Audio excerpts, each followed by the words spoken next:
Okay, copy. We see 445 left for the slew, and then Ratty comms during the claw up. Good read back, Doug.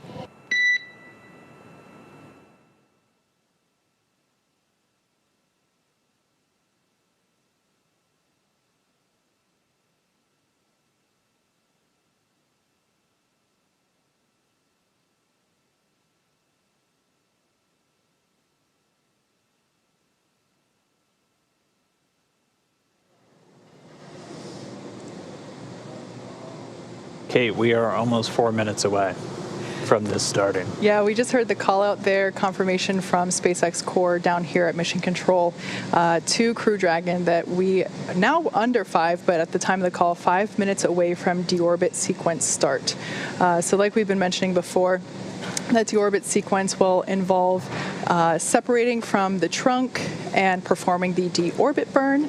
As you may have noticed on your the ground tracking map that we've been showing you before, Bob and Doug were in their last orbit around Earth.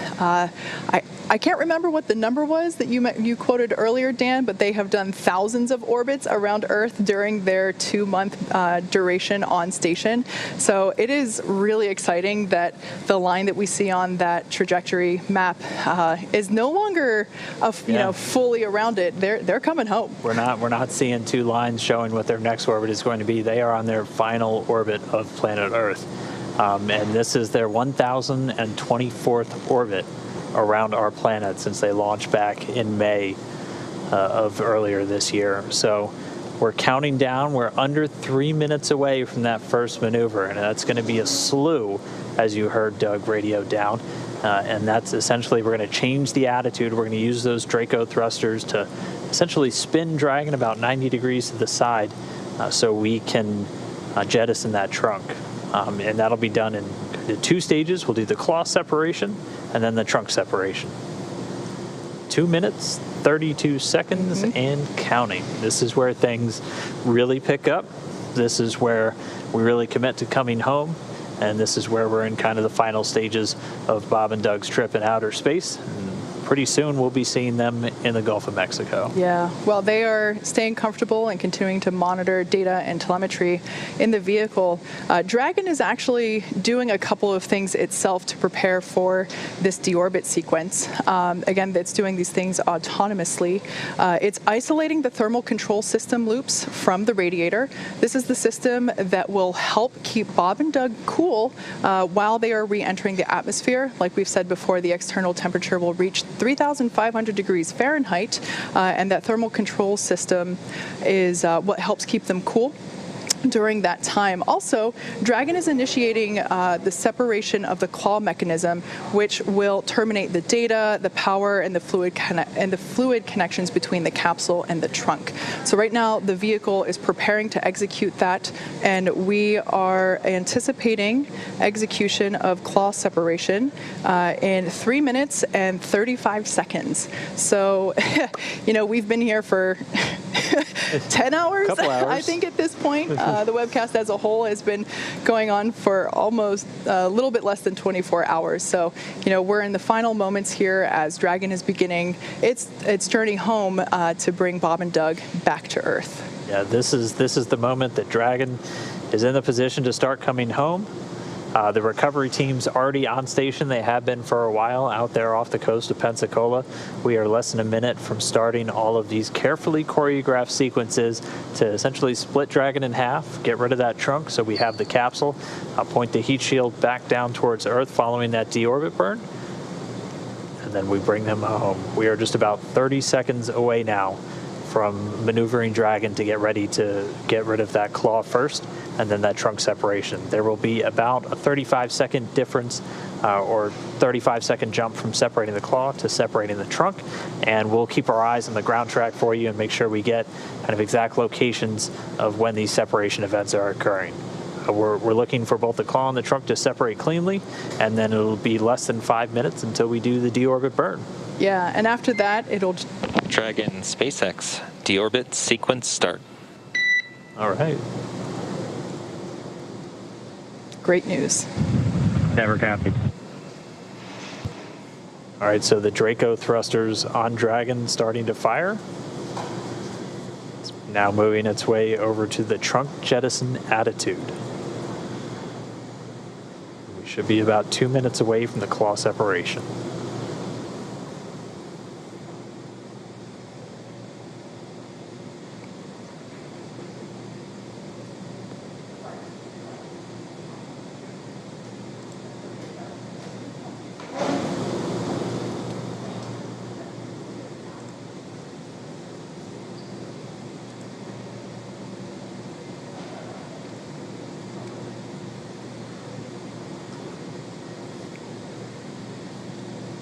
For those of you that are just tuning in, you are just in time. At this point in the mission, we are now beginning to execute the final steps of Dragon Endeavor's return to Earth. Right now, we are performing the claw separation slew, which basically means Dragon is maneuvering itself into position, into the proper attitude in order to separate the Dragon trunk. And that will be initiated first by separation of the claw. The claw is the mechanism that attaches the trunk and the and the capsule together. The claw is what delivers power and telemetry and fluids, and we need to expose the heat shield. Right now the trunk is blocking that. So we will jettison the trunk, and we will then have allow us to maneuver into the proper attitude to perform the deorbit burn, which Dragon has performed a number of burns so far overnight and early this morning. And this will be the final burn that the vehicle has to perform for this mission. And we just heard confirmation Dragon's in the trunk separation attitude. We are now standing by for claw separation.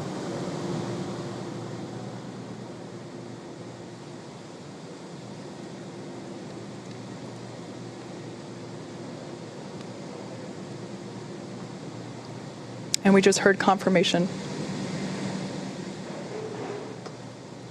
of claw sep.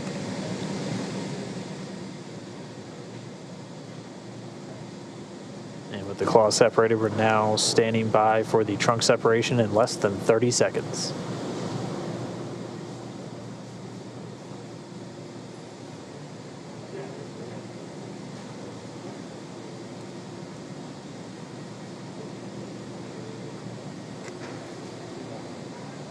Ten seconds till trunk separation.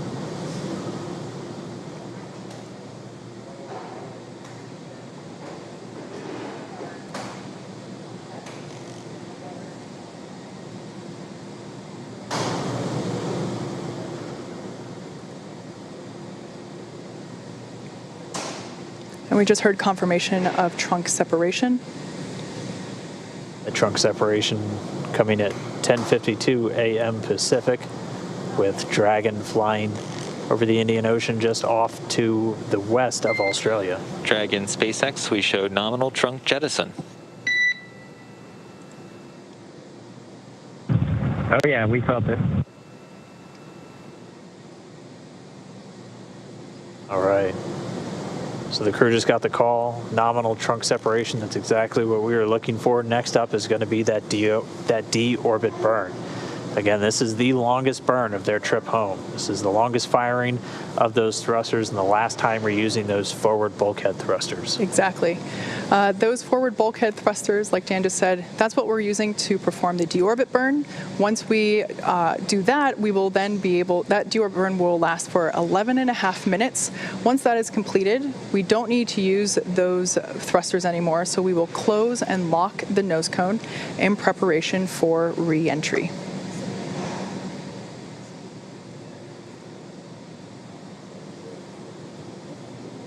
So we're a little under 3.5 minutes from the start of the deorbit burn.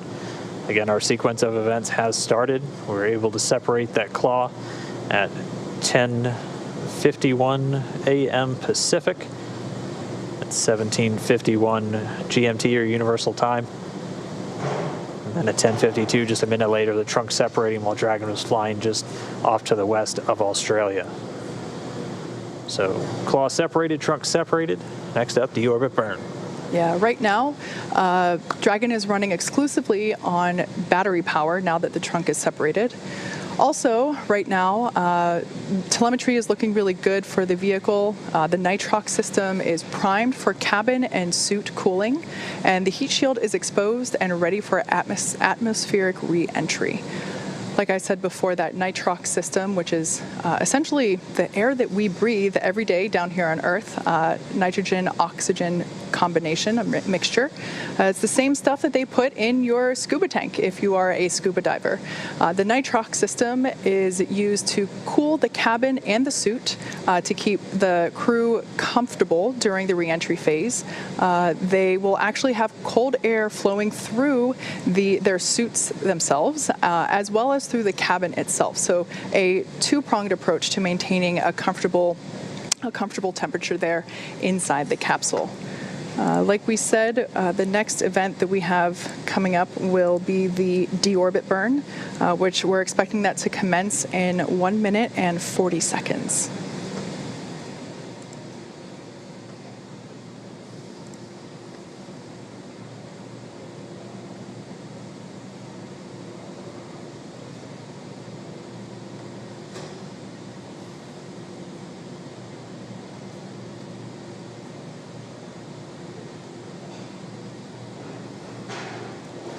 According to the ground tracking map there, Dragon is approaching the southwestern coast of Australia.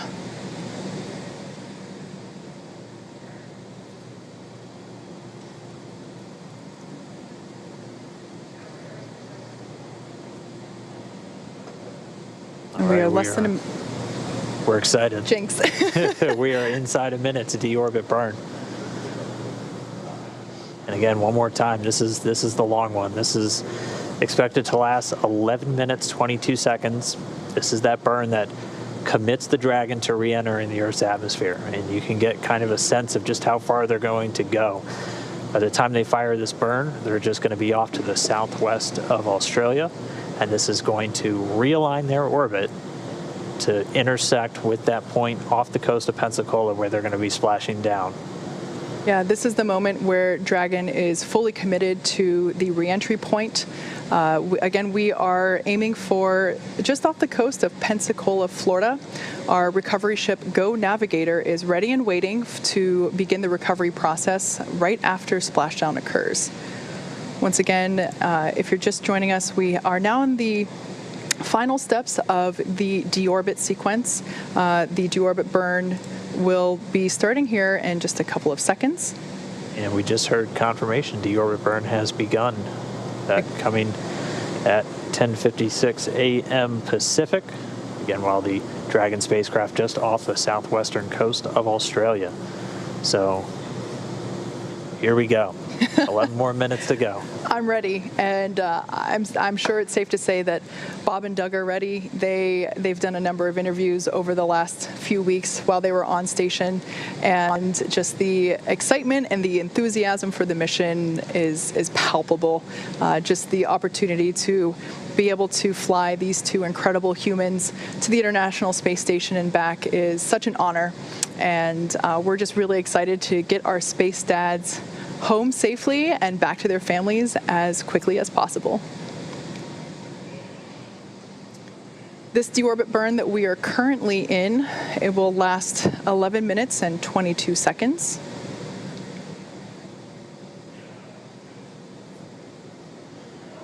Already a little more than a minute 10 in, counting, so we have about 10 minutes to go. Just heard a call. The propulsion system performing nominally. That's the word we always want to hear. We always like to hear. So just under 10 minutes to go left in this burn. And all within the last 10 minutes, again, it seemed like we had slow progressive events all morning, and then boom, within the last 10 minutes, we had a couple of things happening.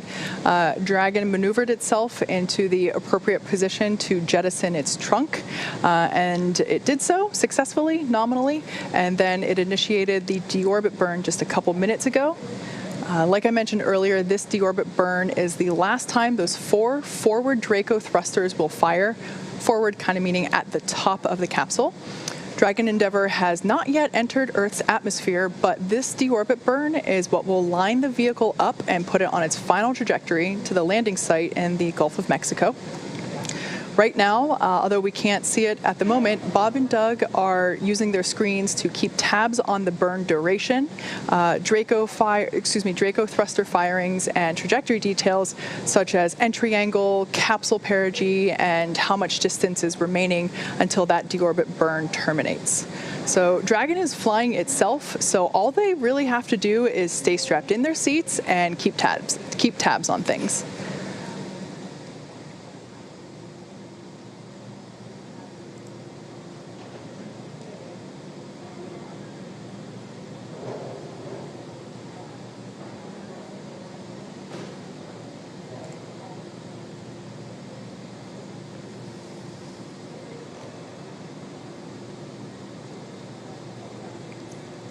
So while this burn is completing, again, we're just a few minutes into it. It'll last 11 minutes and 22 seconds.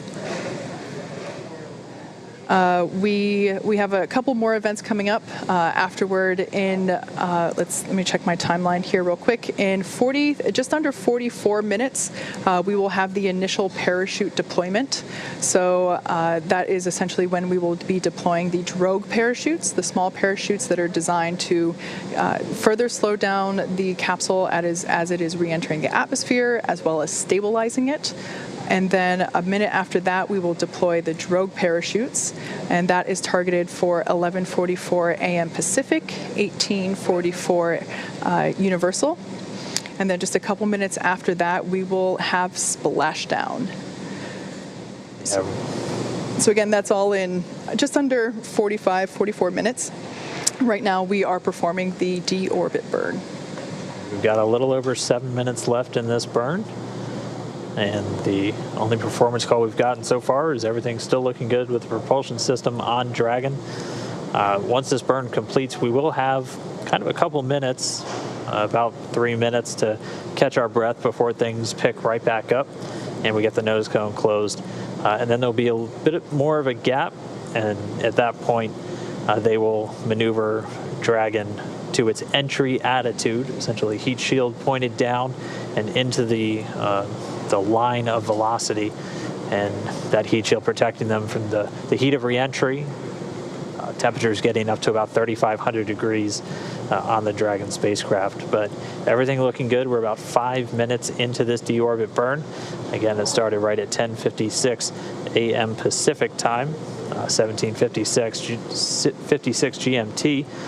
Dragon was flying about 260 statute miles just off the southwestern coast of Australia.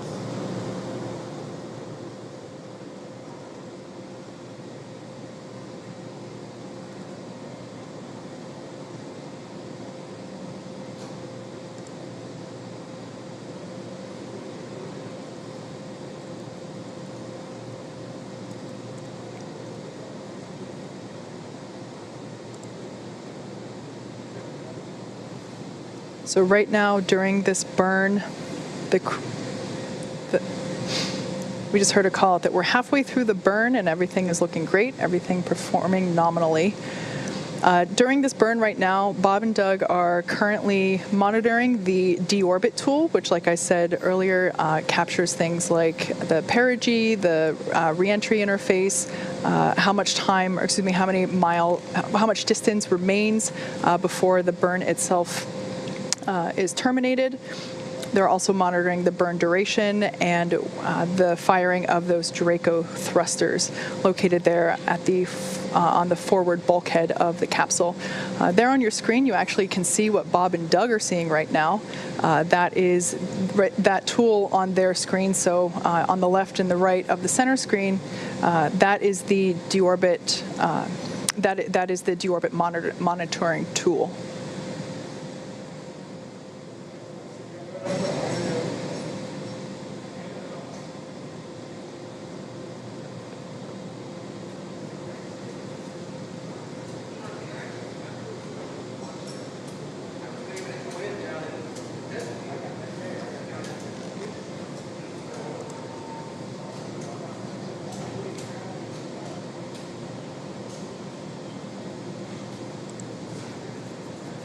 Just past 7 minutes into the burn, a little over 4 minutes remaining.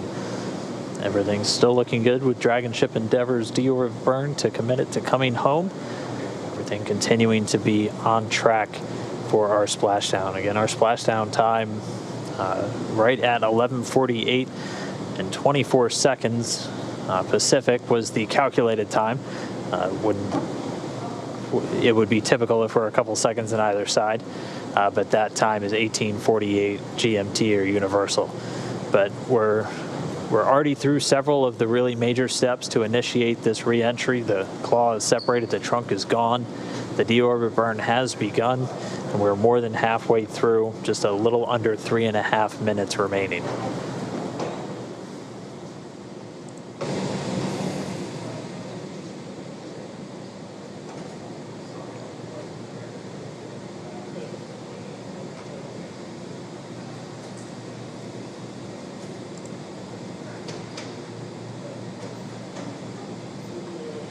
There on your screen is a shot of our Mission Control Center here at SpaceX headquarters in Hawthorne, California, where the Dragon operators and mission leaders are there monitoring Dragon's progress. They continue to watch the propulsion data and all the GNC data, making sure that everything is looking healthy and nominal.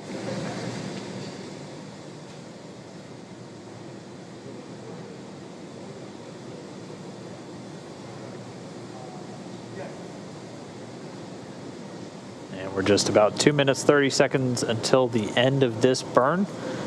We'll listen for the call out up to the crew on the performance of the burn, and then they'll start moving into the next steps. Again, we'll get about a 3-minute breather before the next major milestone comes up when we get ready to close the nose cone, that protecting the docking ring, guidance, navigation, and control sensors, and also these 4 forward bulkhead thrusters that are currently performing the deorbit burn during the actual re-entry process. So we are at just under 2 minutes from the conclusion of the deorbit burn.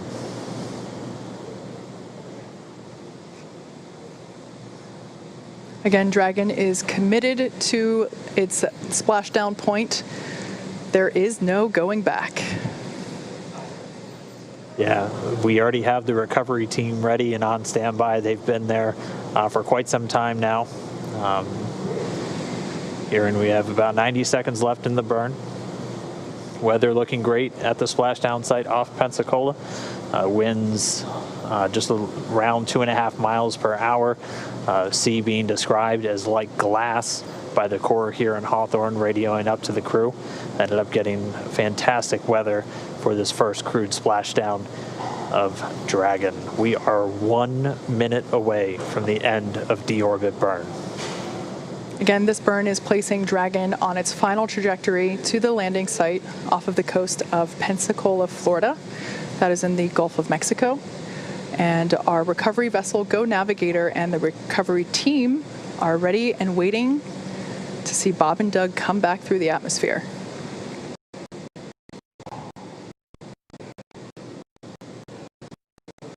Like we said, this deorbit burn, during this deorbit burn, we're not re-entering the atmosphere just yet.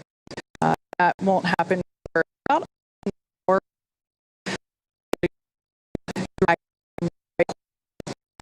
Splashdown.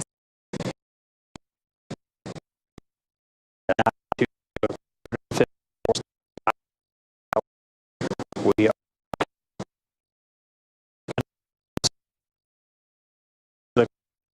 on minutes.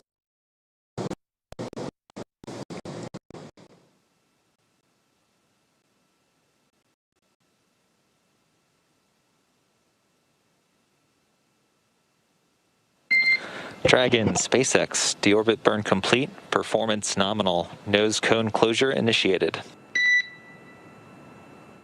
Nominal burn, nose cone in work.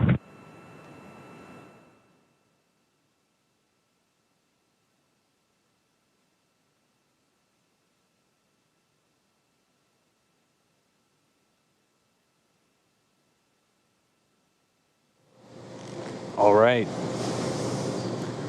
Deorbit burn complete. We heard the call, nominal burn. Bob and Doug are on their way back home. This burn commits them to re-entering the Earth's atmosphere. Ooh, all we have left now is to wait. That was really one of the last major moments before they start re-entering the Earth's atmosphere. We'll have the nose cone closure coming up next. That should be coming in just a couple of minutes, as we had about a 3-minute span between the end of the deorbit burn and that moment. Yeah, the nose cone is actually currently in the closing process, so it doesn't just snap shut. It does slowly close and lock. So right now, that nose cone is in the process of moving back into the closed position, and we will hear the call out for whenever it has fully closed and whenever the latches have secured. Seeing some data, it looks like it's about halfway there. It's opened a little bit more than 90 degrees. I think the exact count was 110 degrees opening range or range of motion for the nose cone. So we're a little more than halfway now to getting that nose cone closed.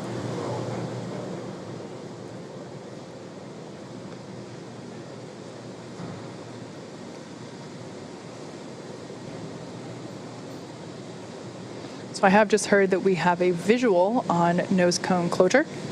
So it'll take a minute for the hooks to close in. They close in a series, so the first series will close and then the second will follow, and that'll take about a minute to complete.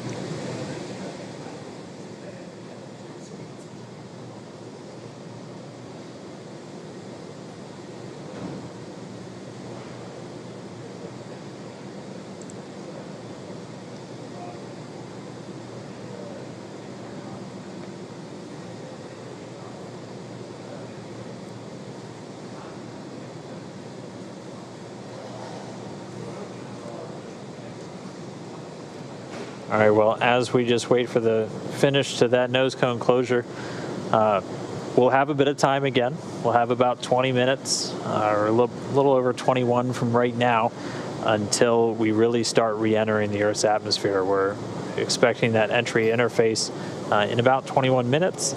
And then right around that time, we'll also be looking for that blackout we've been talking about. We've had a little bit of what we call Radicom at this point, so you'll hear kind of some sporadic interruptions in the audio transmission just because of how Dragon was oriented for the trunk jettison and for the actual deorbit burn. But that blackout period will be due to the plasma that builds up around the capsule, interfering with those antennas either sending or receiving data.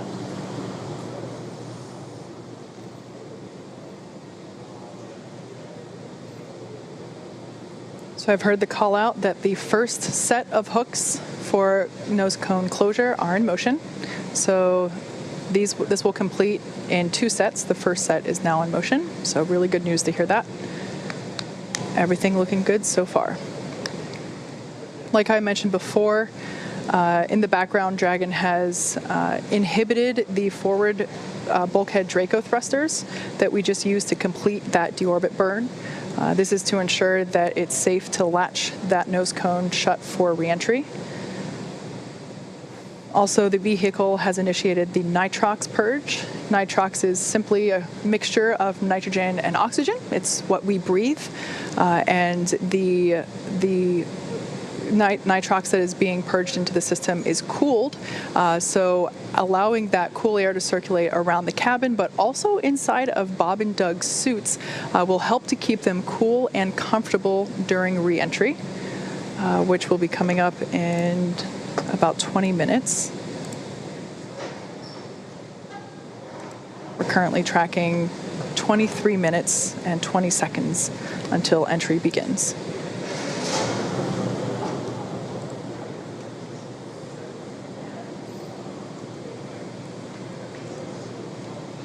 So in case you're just joining us at this point, the nose cone has closed.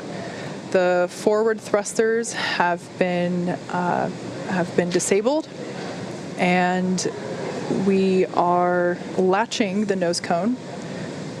Currently underway with the first set of hooks, the first of 2 sets.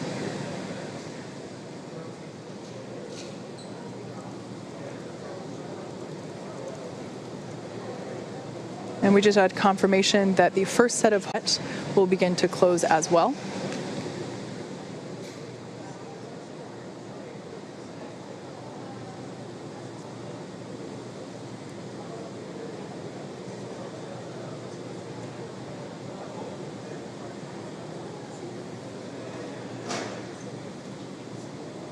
As we mentioned, after this nose cone's fully closed, we'll have a couple of minutes to catch our breath again, about 20 minutes or just under 20 minutes until Dragon will start to maneuver itself to the entry attitude, essentially pointing the heat shield in the direction of travel as it's going to be leading the way through their reentry through the Earth's atmosphere. We'll look to run into that communications blackout at about 36 minutes after the hour, expecting that to last for about 6 minutes, and then we'll get that back shortly before we deploy the drogue parachutes, followed just less than a minute later by the main parachutes. And by that point, hopefully we should have some views of Dragon re-entering the Earth's atmosphere and parachuting to a splashdown in the Gulf.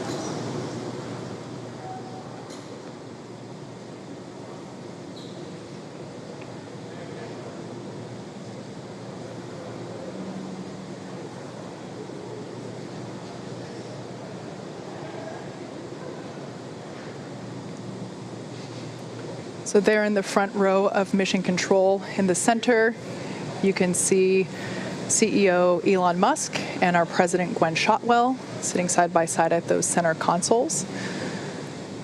In addition to those two, the room is filled with Dragon operators and mission leaders who are continuing to monitor the health and telemetry of the crew and the capsule. Right now, nose cone closure is underway. The first of 2 sets of hook latching has completed. And we just heard a call out that the SpaceX nose cone is secure for entry. Copy. We see it on board. All right, great confirmation there. Back and forth from Mission Control here to Bob and Doug up in Dragon Endeavour. That Bob and Doug have also confirmed on their displays that the nose cone has closed nominally and it is secure for entry.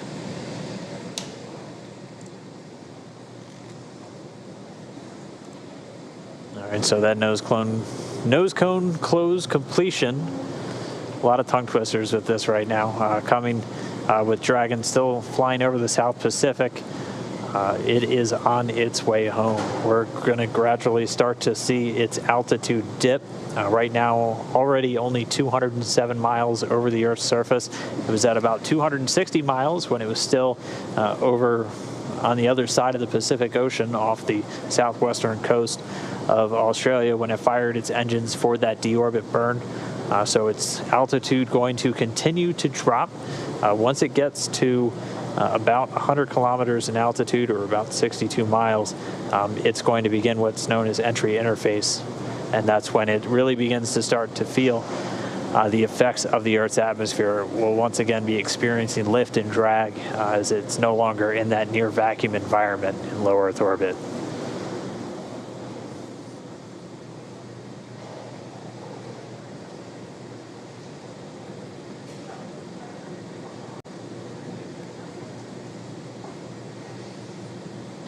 So we're essentially stepping into the second half of entry. Dragon is now beginning to flush nitrox into the cabin and continuing to top it off in Bob and Doug's suits as well. Again, this is cool air essentially flowing through the cabin and the suits. This is what will allow them and the cabin itself to remain comfortable during reentry while those external temperatures reach 3,500 degrees Fahrenheit. At this point in time, Dragon's orientation is such that the heat shield is pointing forward, if you will, leading the capsule toward the landing site.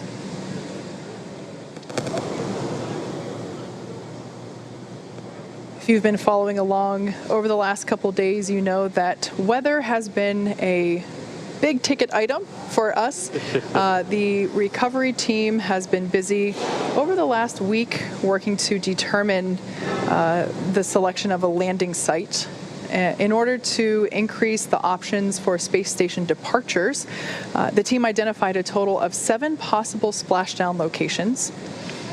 In order to meet NASA's timeline requirements for crew recovery, these potential splashdown locations have to be close to a port, and they have to be close to medical facilities. So with all of that in mind, you add the ever-evolving weather conditions of Florida, but also that tropical storm Isaiah that was moving through. And it's easy to see how determining that landing site is quite a complex process. Since Dragon is capable of splashdown on either side of the Florida Panhandle, we in fact have 2 identical and fully equipped recovery vessels ready to support. One in the Gulf of Mexico, which is what we're utilizing today, Go Navigator, and the other located off the east coast of Florida, able to service landing sites in the Atlantic Ocean. That one is Go Searcher. Like I mentioned, today we'll be splashing down in the Gulf of Mexico, just off the coast of Pensacola, Florida.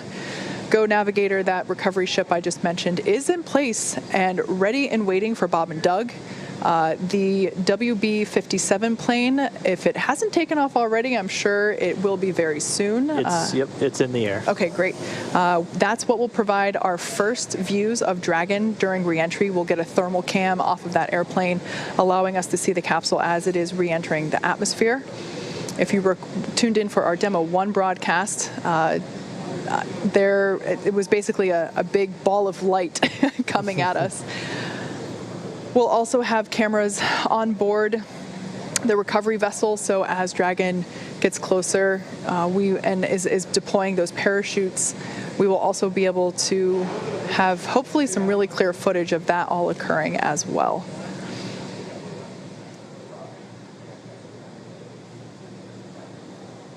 All right, so Dragon's altitude continuing to dip. Right now about 174 miles over planet Earth. We're under 11.5 minutes from where we expect to hit entry interface. So that's where Dragon will really start feeling the effects of being in a denser atmosphere. And then we are still tracking that blackout to come right around that same time.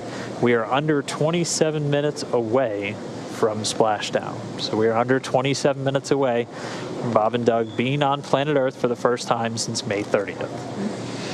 To kind of put everything in perspective, the Dragon capsule departed from the International Space Station several hours ago, but according to what Dan just said, it's essentially halfway home just based on altitude alone. So the International Space Station is about 250 miles above Earth's surface. I think right now it's between 250 and 300. I think right now it's about 263 miles above Earth's surface.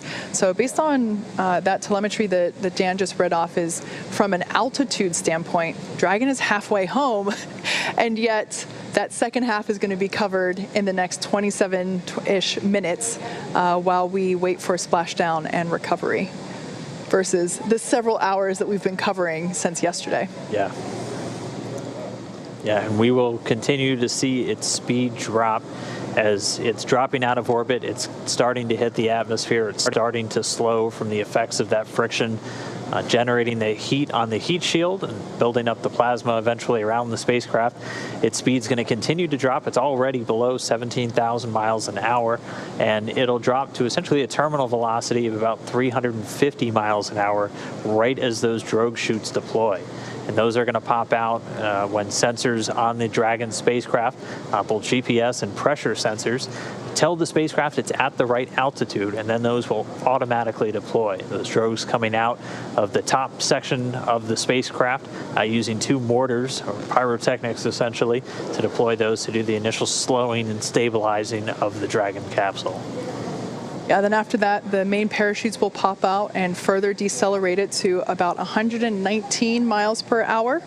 And then that will continue to decelerate. And by the time that the capsule is splashing down in the Gulf of Mexico, it's only going 15, 16 miles per hour. So significant reduction in speed there over just the course of a couple minutes. That, of course, is a pretty comfortable speed. The way that the astronauts have described it previously with other types of missions also landing down, doing land landings at about the same rate. They said it feels like you're in a minor fender bender. Yeah, you're definitely running into something. You'll feel it, but they do a lot of work with the seats and the restraints with these crew members just to make sure, while it may be a fender bender, you got more than a seatbelt essentially holding you in. So they're very secure in their suits and in their seats, and they're going to stay in there even after Dragon touches down. We'll still have communication with Dragon. Once they're in the water, it'll stay powered on.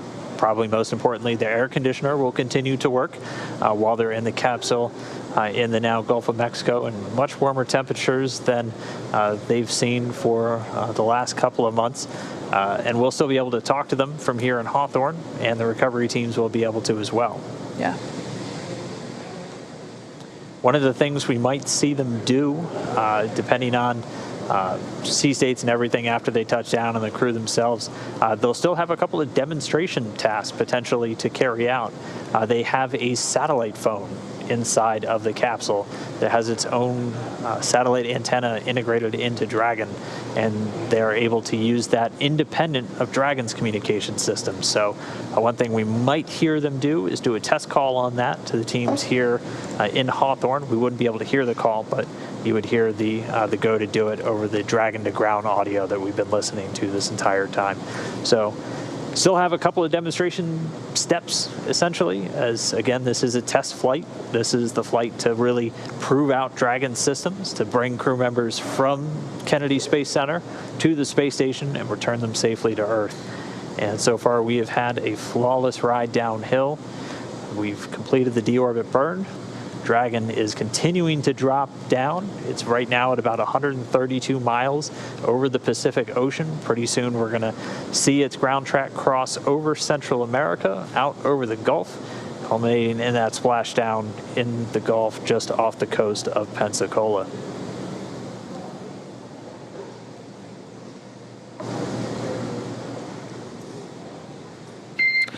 Dragon SpaceX 4 entry brief. Go ahead.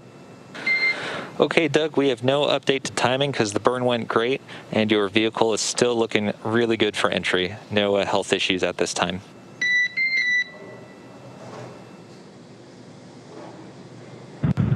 Okay, Dragon copy. Thank you. In addition, the recovery team is go and the weather is still great.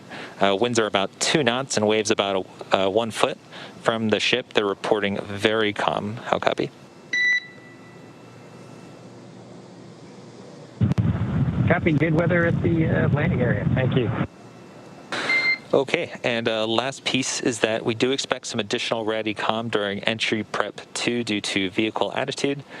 So if you can get us your entry check report a little bit prior to entry prep 2, we'd appreciate it. Copy. We'll go. Okay, thanks, Doug.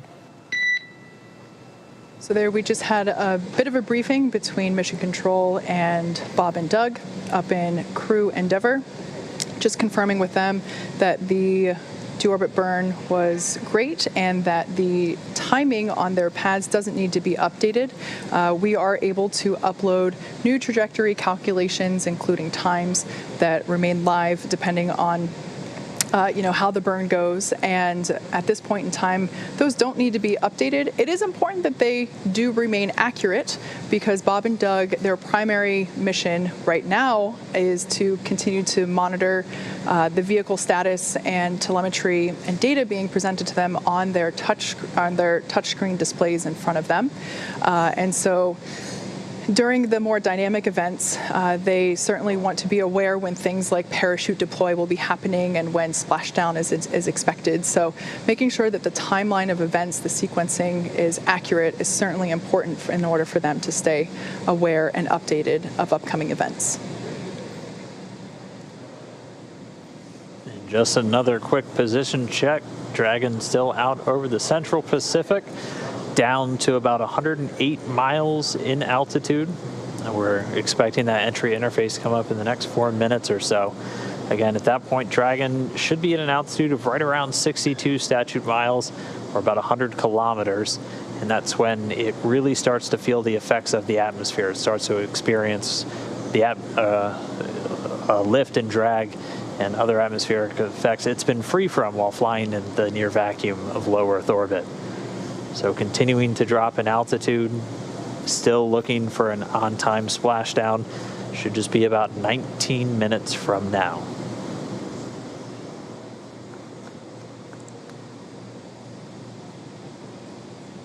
And just a reminder, we do have that blackout period coming. So as they continue to dip in the Earth's atmosphere and get lower and lower, the atmosphere gets thicker and thicker and is going to generate more and more heat, eventually heating up the outside of Dragon to 3,500 degrees Fahrenheit. And as it hits that peak heating, it'll also be forming a plasma around the spacecraft. So we do expect to lose comm for about 6 minutes. SpaceX Dragon crew entry preps are complete. SpaceX copies. Entry prep complete. Thank you. The call from Spacecraft Commander Doug Hurley, entry preps are complete. So they are on board, they are monitoring, they are ready to come home. Yeah, and as of right now, entry prep should have also included final configuration of their flight suits. So we had a question from our social media earlier if the visors will be up or down. Those visors should be down at this point as part of that entry prep check.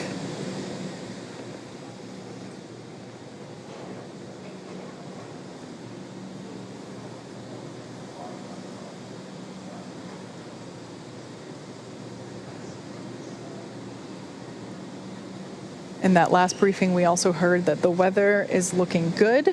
In a previous report, the phrasing was, "It looks like glass." And that is certainly ideal for a water splashdown. That being said, the recovery timeline, Bob and Doug should be out of the capsule within an hour after splashing down. So good to hear that the weather is good. We saw blue skies and a couple of white fluffy clouds out there in the Gulf of Mexico as we got views from our recovery vessel Go Navigator. But glad to hear that conditions are sustaining and that winds also are looking really good, around 2.5 miles per hour. So hardly anything at all. Really couldn't ask for better conditions for a splashdown day. We kind of threaded the needle once again, almost like we did on launch with the weather today. Your upper limits for wind were about 10 miles an hour, so we're well below that threshold for a splashdown today. The Dragon coming up on 82 miles in altitude, continuing to dip down. We're expecting that entry interface to start pretty soon, where the vehicle itself is really going to start heating up. It's going to continue to use its Draco thrusters to maintain its attitude as it continues through the Earth's atmosphere, and we'll have that comm blackout coming up in just a couple of minutes as well.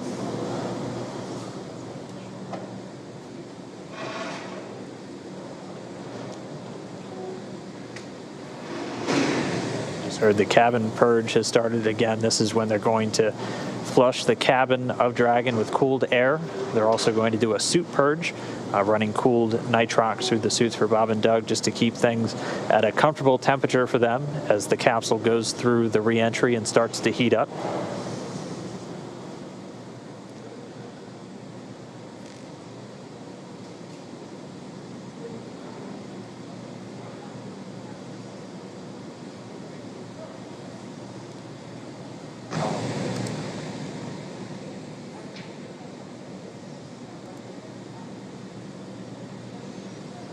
So like we said, we are anticipating a brief blackout period where we're unable to communicate with the capsule. We're expecting that to start in exactly 3 minutes. That will last for 6 minutes total, and during that time we will be unable to command the vehicle or receive telemetry. That being said, Dragon is designed to be fully autonomous, so it's driving itself anyway. So Bob and Doug will stay fastened in their seats. Like I said, that anticipated loss of signal, or as you'll hear it called LOS, is anticipated to last for just 6 minutes.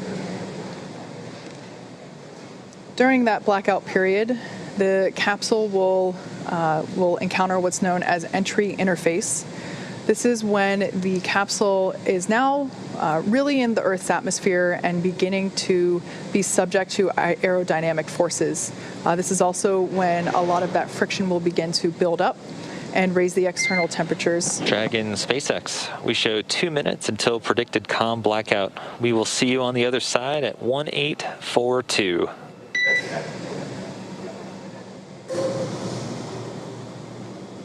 Dragon copies 1842. We'll talk to you then. So there's that heads up communication from Mission Control to Dragon Endeavour, confirming that comms blackout.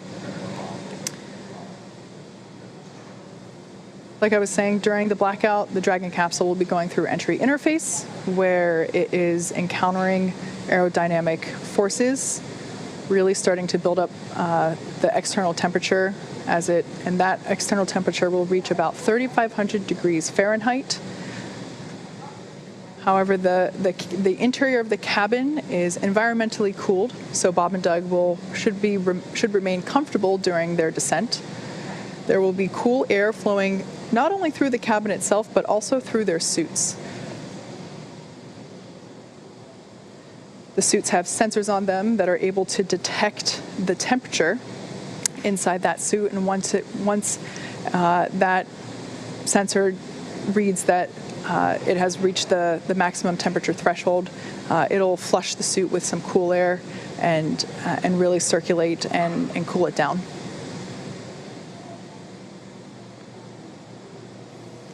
All right, well, we are right around that estimated blackout time.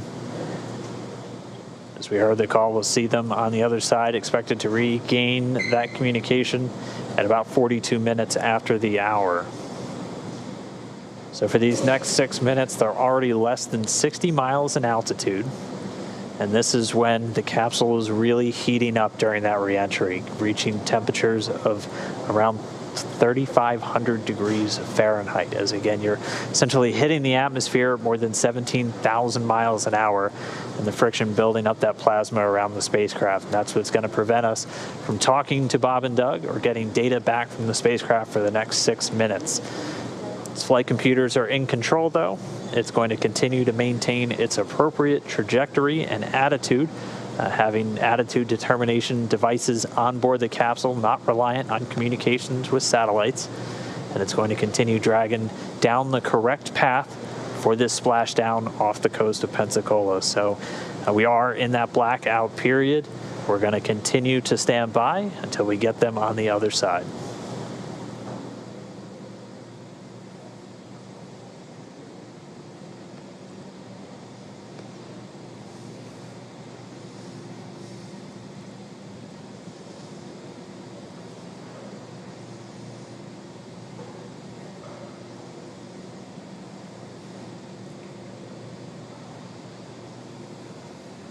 All right, and just about 2 minutes after we get acquisition of signal, AOS, back with Dragon, we're going to be looking for those parachutes, and we should hopefully be getting some views from a couple of our assets out at the landing zone, including our WB-57 high-altitude research plane, which is going to be relying on Dragon's telemetry to actually lock onto it in the sky and give us an infrared view of the capsule during the final stages of reentry.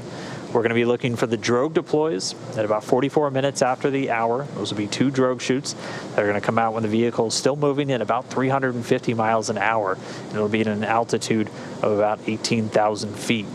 They'll come out and do some initial slowing and stabilization of the spacecraft, and then less than a minute later, they'll detach, and the 4 main parachutes will deploy. You'll see them come out and look kind of closed up initially, and then they'll do what's known as reefing, opening up in really 2 different stages just to minimize the immediate loads on the parachutes themselves. Those main parachutes will come out at an altitude of about 6,500 feet, with Dragon already slowed down to 119 miles an hour, and they'll do the rest of the slowing the whole way down until we splash down in the Gulf of Mexico. We should be 10 minutes away from splashdown.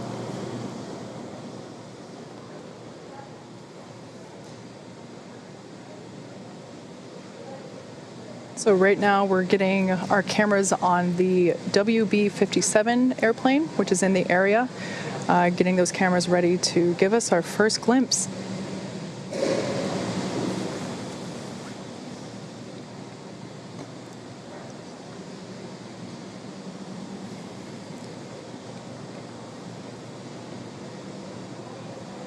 We should still have about 3 minutes left, a little less than 3 minutes, until we anticipate reacquiring our signal and our connection with Bob and Doug in the Dragon spacecraft.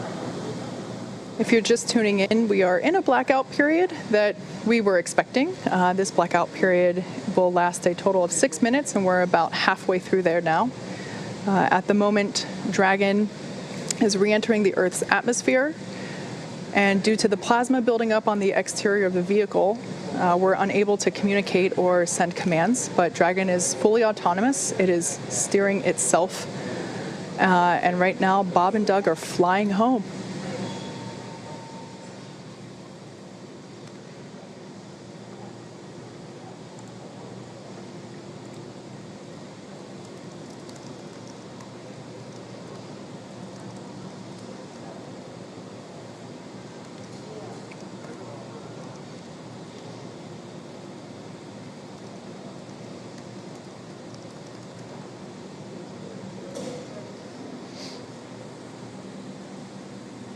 Our Dragon SpaceX comm check.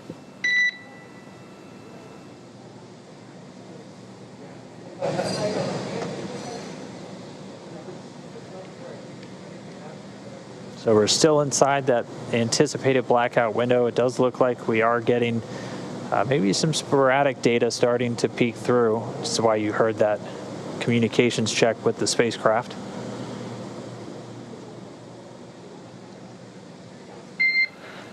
Dragon SpaceX comm check. Never has you loud and clear. We're about 3.9 Gs. Copy. We've got you 5x5 as well, Doug. Looking good, and you can expect an automated chute deployment. Copy. It'll choose the flight.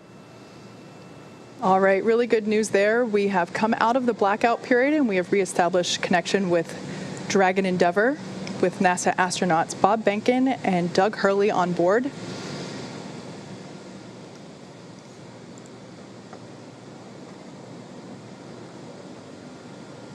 We were able to reacquire that communication a little bit earlier than expected, and now we are just waiting. We should just be about 2.5 minutes away from that initial drogue chute deploy. Yeah, 2 minutes and 26 seconds. AGPS has converged. Copy that. You may have heard earlier that Bob and Doug are currently experiencing 3.5 Gs. Not too bad. That's about what they pulled during the ascent phase. Just like a mild roller coaster.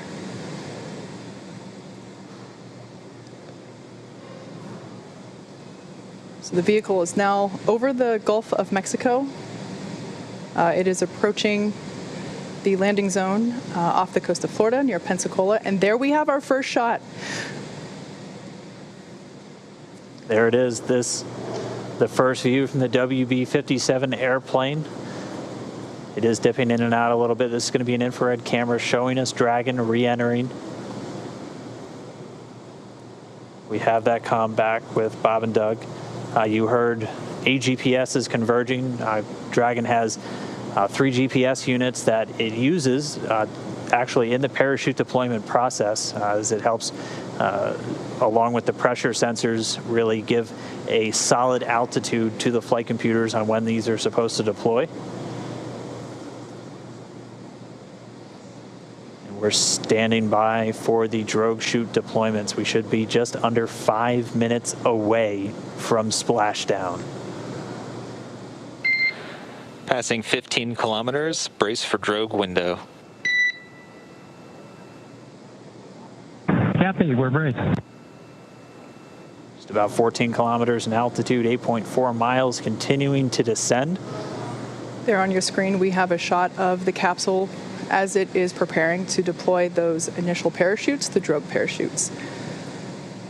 Again, these parachutes help slow the vehicle down even further and help stabilize in preparation for main chute deployment.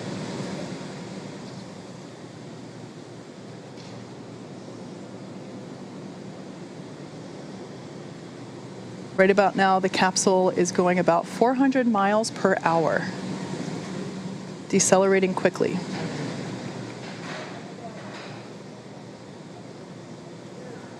And standing by for drogue deploys.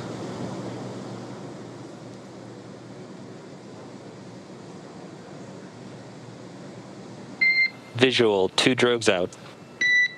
There on your screen, we have visual confirmation of those 2 drogue deployments. Happy 2 drogue. All right, so 2 of 2, the drogues now out. They're going to do their slowing and stabilizing of the Dragon spacecraft. They should be detaching in just a few moments, and then we'll see 4 parachutes, the main parachutes deployed. Dragon under drogues. Drogue descent rate nominal.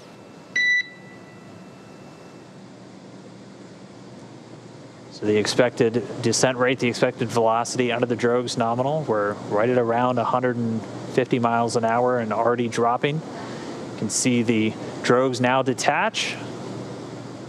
And there we have confirmation of deployment of the 4 main parachutes. We are visual on 4 chutes out. We are visual. 4 main parachutes deployed. Happy 4 main.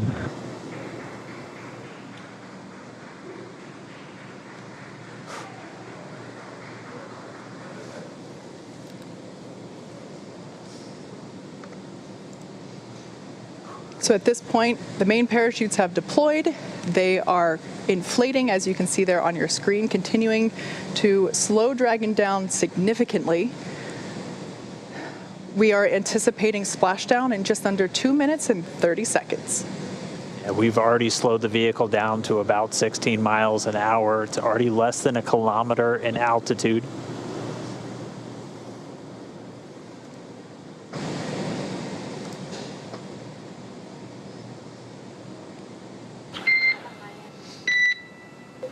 Main chute descent rate nominal, passing through 700 meters.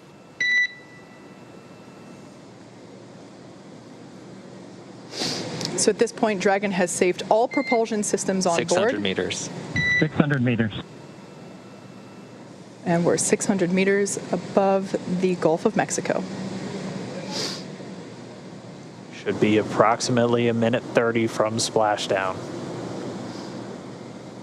Mission control team here in Hawthorne has reported the precise landing coordinates to the recovery team. They are standing by, ready to go get our space dads. 100 meters.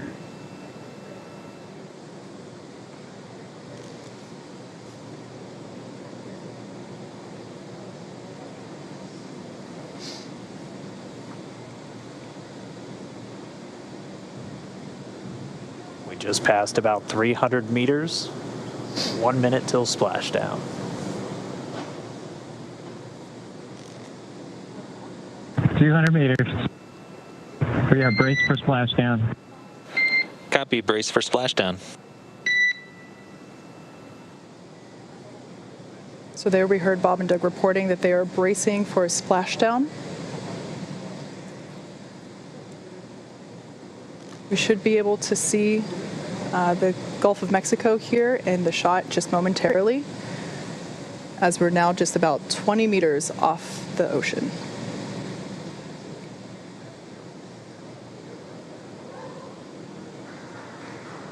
Splashdown.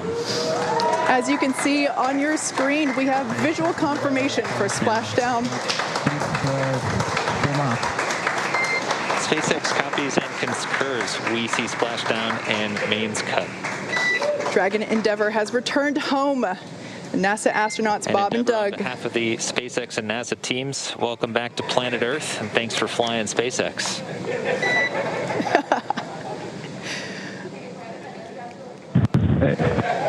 It was truly our honor and privilege to fly in flight of the Crew Dragon and Endeavour. Congrats, everybody at SpaceX. All good, and we're into section of 4.800. Thanks for those words, Doug, and we copy that you are into 4.800. So great news all around there. Our space dads are back on Earth after a 19-hour return journey from space. Dragon Endeavour has splashed down in the Gulf of Mexico, just off the coast of Pensacola, Florida. And on your screen there, you can see our two fast boats, and they are indeed fast, racing out to greet Dragon Endeavour as it sits there. The first on there, we can see a view inside the capsule. Bob and Doug looking good. Although the communication was a little choppy, we did hear... SpaceX Endeavour in 3.1, we show ourselves in stable 1. And SpaceX copies for vehicle assessment, step 3.1, stable 1. Good news. Stable 1, essentially. They're upright in the water. Stable 2, also another potential where it could be on its side or even upside down, but Dragon does have a water ballast system to keep it upright, where it's able to essentially pump seawater into bladders in the service section of the capsule. But they're upright. We already see the fast boats approaching. They touched down, came right on time at 11:48 a.m. Pacific, 1848 UTC. Bob and Doug now in the water, and the recovery ops, they've already begun. We already see the fast boats starting to move in. We're still maintaining that good communication back with Bob and Doug and the team here in Hawthorne. Pretty soon we should be getting the go for them to move in, begin their hypergol sniffs, and begin wrangling up those parachutes. But we can see Bob and Doug inside the capsule, back on planet Earth. Yeah, those fast boats will be moving in to do a couple of things. They'll be performing what's known as a sniffer test. That's essentially to ensure that the air around the vehicle doesn't have any toxic fumes from the hypergolic propellants on board. So once we get the all clear from there, the water recovery lead will give the go for approach, and that's when the first fast boat will actually approach the capsule. Hopefully give a little wave to Bob and Doug through the window. And one of the team members will actually climb on top of Crew Dragon and begin to place the rigging equipment necessary to hoist Dragon out of the water. Oh, still getting a view from the WB. The airplane flying overhead, it gave us those great views of really our first views of Bob and Doug re-entering the Earth's atmosphere. From up above. You can see the 4 parachutes in the water. We heard those were cut automatically as expected by Dragon. So for now, the crew just standing by. Again, they're going to stay in their suits, in their seats. We're waiting for all these initial checks. Dragon, SpaceX, comm check. Loud and clear, hello. Loud and clear as well. Just wanted to verify a quick comm reconfiguration. Thank you.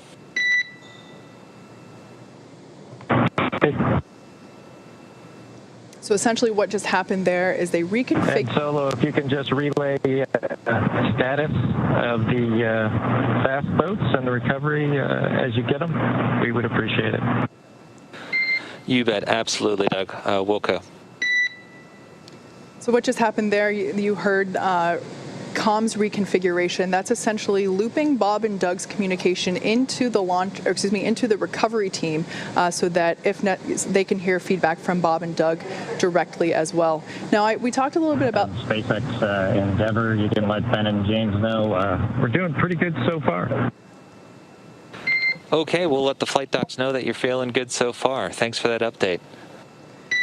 Really good news there to hear that they're feeling good, and they can let the flight surgeons know that all is well inside Dragon Endeavour. All right, and it sounds like we do have one of our folks that's on location there with the recovery forces, NASA's Brandy Dean. She's joining us by satellite phone. Brandy, if you can hear me, I mean, what is it like right there in the water? What was it like to watch Dragon? We're watch them splash down for the test objective. So stand by at the console once we get it up and operating. I'll let you know. Okay, SpaceX copies. We'll be ready for that in just a couple minutes. We should have the go for you in just a moment. Please stand by.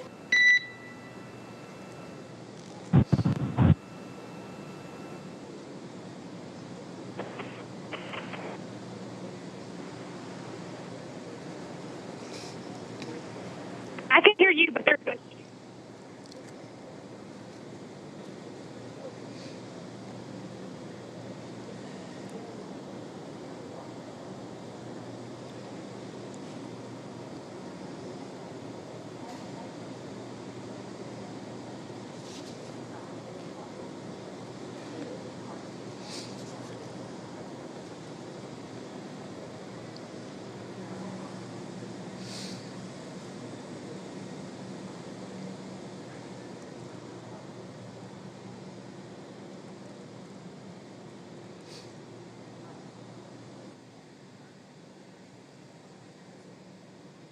There in the center of your screen, Dragon capsule, awaiting for the fast boats to approach and begin the rigging process. And there on the left-hand side of your screen, we can see that second fast boat come into view. Dragon SpaceX, we are go for recovery personnel to approach. Expect personnel alongside in just under a minute. Dragon copies. Thank you. All right, so they're starting to move in. As Kate just said, that first boat's going to go in, sniff around the capsule for any traces of hypergalls. The second one's going to start rounding up the parachutes, which we're getting some really cool views from the WV-57 still flying overhead. Looking down, you can see the parachutes in the water, and the second boat start to gather them up. We'll try one more time real quick. We have NASA's Brandy Dean out with the recovery forces. Brandy, if you can hear me, what was it like to watch this Dragon come down under parachutes? Oh, it was amazing. I wish everybody could have had my view. It was such a beautiful sight. It was a gorgeous day. The water is calm, really the best weather we could have asked for. And we heard the sonic booms as it made its way back there, and we were able to find it early on as the parachutes were deploying. So it was very exciting for everybody who was gathered here.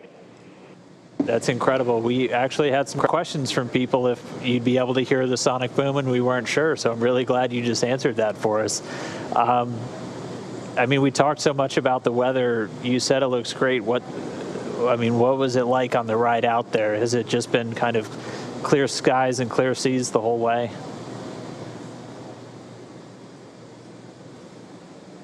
I'm not sure if you can hear me right now, but I think you're asking about the weather, whether it was clear skies. There are just a kind of a circle of clouds along the horizon, very low, but we were able to see the parachute far above the clouds and follow it all the way until it splashed down.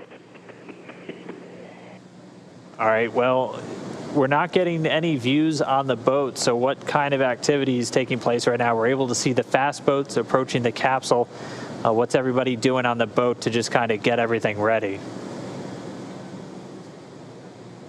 The boat's also making its way towards the capsule. I can't see it with my mirror eyes, but we're getting closer. Everybody's been kind of standing by, holding ready positions for quite a while now. So as soon as the splashdown, people to just stand and start working on their own activities. All right, copy that. Well, we're going to keep watching from here. Thanks for calling in, and thanks for being out there with everybody and getting us these great views. It's really incredible. Thanks, Brandy. Hope to get you back in port soon, and we'll talk to you back in Houston. Thank you. So there on your screen, camera view change. That is a view coming to us from Go Navigator, the recovery vessel. The two fast boats are out there getting ready to install the rigging equipment required to hoist Dragon out of the water. The other fast boat is actually collecting the parachutes from the water. We definitely want to bring those back on board with us. But shortly here, we should actually see one of the team members crawl up onto the side of the capsule in order to install the rigging, like I mentioned. That particular team member is highly experienced and highly trained. As you can imagine, climbing on top of an oddly shaped thing in the ocean could be a little tricky. So this person has undergone hours and hours of training and certification in order to perform this very important task. There on the right-hand side of your screen, we see the second fast boat approaching. Of course, both of these boats needed to wait for their cue from the water recovery lead in order to approach Dragon after splashdown. Again, that was just to make sure that there weren't any toxic vapors in the air. And now that they got the all clear, we do see them beginning to work on and around the Dragon capsule. So even though the camera's a little shaky, that water looks super, super duper smooth, almost like glass, which is certainly ideal for a water recovery like today. Yeah, got to remember that this is a view from the main recovery vessel, which was still a few miles away from the splashdown Dragon point. SpaceX. We have hypergol sweeps and unfired ordnance checks nominal. Rigger is on board the vehicle. About 5 minutes until capsule lift. Copy that. Yep, we see them working outside, and good news. All right, confirmation there that all of those hypergolic vapor tests came out positive, or rather negative, which is a positive thing. So the team was able to approach, and now the crew member that is installing the rigging is on top of the capsule. It's difficult to see there because the slower vessel, the primary recovery ship, is a little further away. But as we heard, it's just a mere 2.5 minutes until they will be hoisted out of the water. I'm sorry, 25 minutes, not 2.5. I misheard that. Yeah, they're fast, but they're not that fast. We also have been hearing that the secondary boat, which its primary mission in this case is securing those parachutes, they've already got buoys attached to both drogues and 2 of the 4 mains, and already had eyes on the other 2, so they're moving through that work pretty quickly. Again, their primary responsibility getting those parachutes together. The drogues detaching from the spacecraft right before the deployment of the mains automatically detaching immediately as Dragon detected splashdown. All of that happening right per the timeline. Yeah, we've talked a little bit about the hardwired buttons that Bob and Doug have on their seats and in their control displays, and cutting the main chutes is one of those buttons. In the event that they weren't automatically cut after splashdown, Bob and Doug would have had the ability to do so. If the winds were stronger and they caught the parachutes, it could certainly create a condition where the capsule could be moved unintentionally by those dragging parachutes. So definitely want to avoid that. So that's one of the few buttons that are hardwired into the cabin for the crew.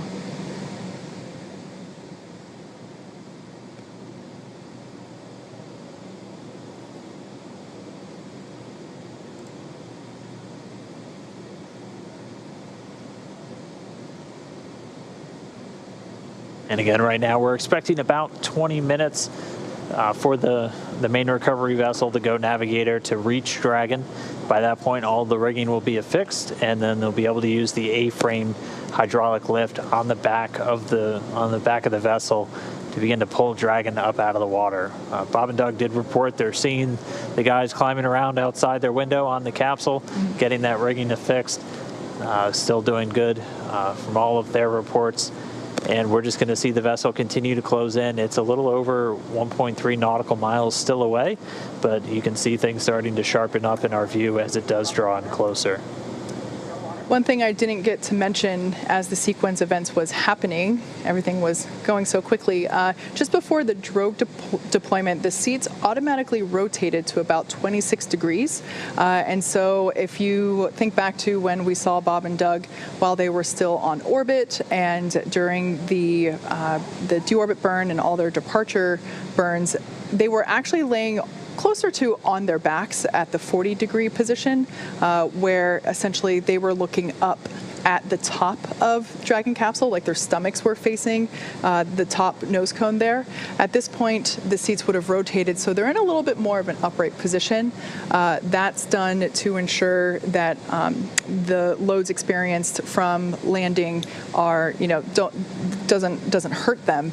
So at this point, they are not really laying on their backs in the ocean. They are seated upright a little bit, which would allow them to have a better view of the team working to install the rigging equipment.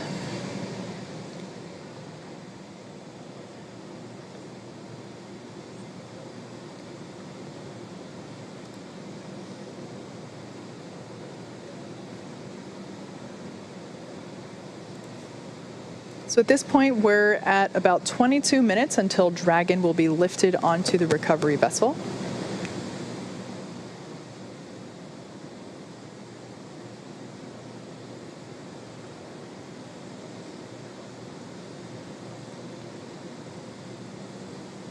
Bob and Doug are still strapped into their seats, kind of like an airplane. They say, do not unbuckle your seatbelt until the captain determines that it's safe to do so. They will remain in their seats throughout the entire recovery process, essentially until it's time to get them out.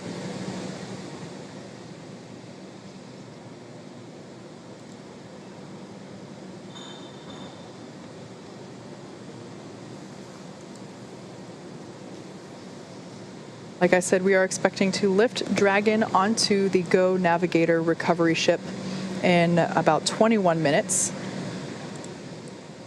And then in 28 minutes, we will be opening that hatch and beginning crew egress, also known as exit. And we did hear the rigging is pretty much complete, so right as they arrive there at the capsule, the main recovery vessel will be able to begin getting it up out of the water.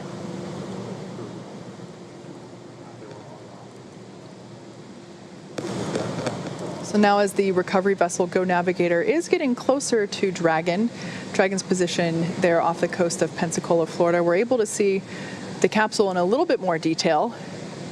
It is certainly no longer a bright shade of white.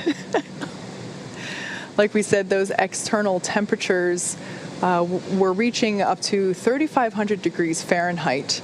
So the thermal protection systems enable Dragon to return while keeping the internal temperature rather temperate. And you are seeing a few more boats than expected. The team's currently working with a few private vessels in the area, making sure that they get out of there.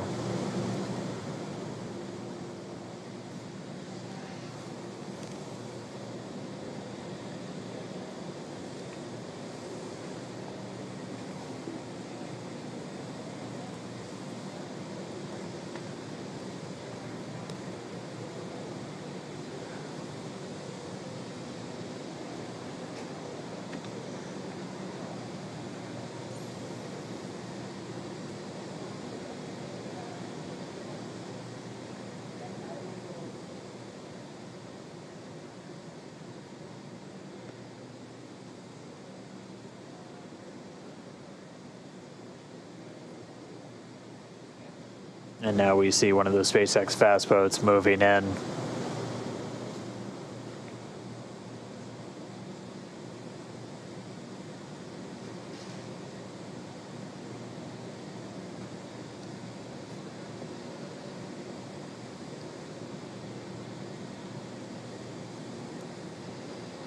So we are being advised that the recovery team is radioing out to the vessels in the water near Crew Dragon to vacate the area so that we're able to extract Bob and Doug safely. Also for the safety of those folks in the area as well, not just Bob and Doug. Yeah, this is obviously a dynamic operation. One of the first things we do is make sure there aren't essentially poisonous fumes around the capsule, so something like this just really can endanger the whole thing, endanger the crew members and endanger themselves. So the SpaceX team's moving in to try and get them away so they can safely recover the Dragon capsule and get Bob and Doug on deck and safely inside their medical quarters. So we can see them, they're getting a lot closer. We expect about 10 minutes or so until they should be in position. All the rigging has been affixed on the Dragon capsule. And once they arrive, they'll be able to use that hydraulic lift to get Dragon up and out of the water.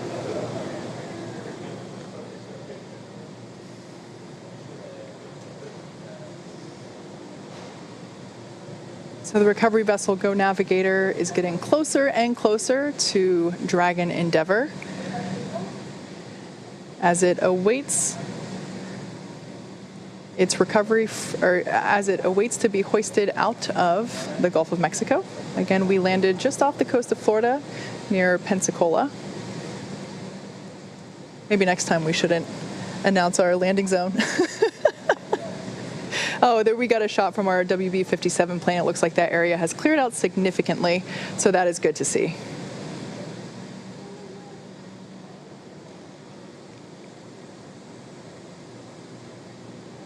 And we're also hearing that all of the parachutes have buoys on them, so also good news as the recovery process continues for SpaceX Demo 2.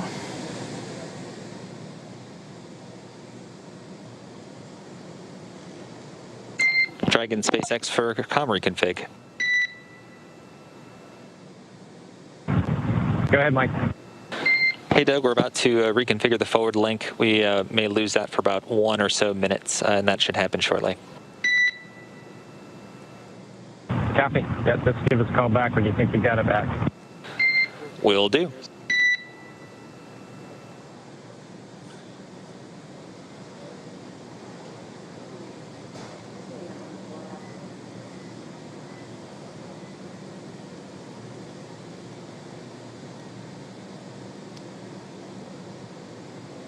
So as the main vessel gets closer, it's going to back up and get its hydraulic lift set up right next to the Dragon capsule, still in the water. Bob and Doug still inside, just waiting for that recovery. We should start the hoisting operations in the next 10 to 15 minutes. And then it'll be a pretty quick lift up out of the water using that hydraulic lift into the Dragon nest on the deck of the boat, or the ship rather. And then they'll move it underneath the helipad into essentially the crew recovery area, where they'll have a platform right up to the hatch. They'll be able to open up the hatch. SpaceX medical doctor will be the first one through the door, able to do a quick check-in with Bob and Doug on their status, and then he and the other medical doctors, flight surgeons, and trained technicians will begin to help them out of the capsule. Yeah, earlier, just after splashdown, we did hear Bob and Doug report that they were feeling good after reentry, so that was relayed to the flight surgeon, and good news to hear. Again, this is a view coming from the WB-57 plane as it is circling the area, and we can see Dragon awaiting to be pulled out of the water. Again, we are anticipating that lift to begin in just under 15 minutes. We're approaching 14 minutes here. And then in 21 minutes, we will have an open hatch.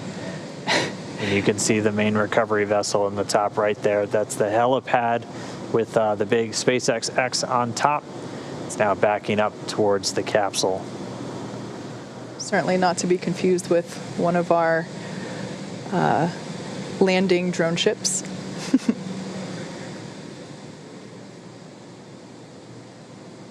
There's a live view of Dragon floating in the water there in the background, along with many onlookers. Certainly from a safer distance at this point. This is a live shot coming from Go Navigator, our primary recovery vessel here. So its Crew Dragon is also accompanied by the fast boats that are helping to bring it in closer. And there you can see a couple of the recovery team members on the deck. And also just behind them, we get our first good view of the nest. Yes, so this is essentially the nest in the background there. Dragon will be hoisted using the hydraulic lift out of the water and into that nest. That nest will then be pulled towards the camera from this view, towards those individuals on that upper deck there. And that's where the... Dragon SpaceX comm check. Loud and clear, Solo. How us?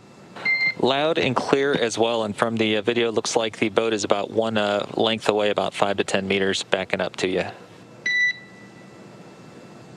Copy that. Thanks for the update. All right, so good news there. We're getting ready to see Dragon to be lifted out of the water and into the recovery nest. As I was saying, that nest will be pulled towards the camera, towards that upper deck that we saw there, and that's where the medical stretchers will be waiting to assist them into the medical bays for evaluation after capsule egress. It's already been 25 minutes since they splashed down. It doesn't feel like it. That was definitely the fastest 25 minutes of the day. the timeline we were anticipating was for the lifting operations to start within about 30 minutes, so we're pretty much right on the timeline still. That's been a pretty common thing so far today. You can see them with one of the fast boats getting it positioned to start moving out with the additional rigging to affix to the Dragon capsule, where they're going to use this A-frame to pull it up out of the water. And you can see the Dragon nest at the very bottom. It's that circular object with the A1 right on it. So while this is the first time we are recovering a capsule with crew members on board, the recovery team has been... And Dragon, just letting you know, we got a couple lines connected and rigging is in progress. Copy that, SpaceX. Thank you. All right there. So just updating the crew that they might feel some momentum as a couple of the rigging lines are attached. There we can actually, there's our first good shot of the individual who is placing that rigging equipment. Again, that's someone that's highly specialized and very well trained for these operations. As I was saying, the recovery team has rehearsed and practiced this with Bob and Doug themselves, actually, in a test capsule, practicing the egress as well as they have practiced the recovery process many times. And actually, through those practice runs, they have effectively cut the recovery period in half from the initial Demo 1 mission. So it's really nice to see that the process itself, after being rehearsed and carefully choreographed, is going super efficiently. Again, safety is the #1 priority, so making sure that only personnel involved in active recovery operations are present on the deck. You may have heard us mention before that there are about 40 people on board today, but we certainly don't want anyone in danger or to fall overboard. That guy intentionally jumped. Speaking of falling overboard. We're ready. Thank you. All right, so the crew was just told in the next 30 seconds, they have the lines affixed, so they're going to start lifting the capsule up out of the water. And at this point, the communication we're getting with Dragon is actually being routed through the boat itself at this point. So there we can see the lift. Dragon is out of the water. Yeah, so now now that A-frame is going to start swinging it back. And it's bound right for that nest at the bottom of your screen.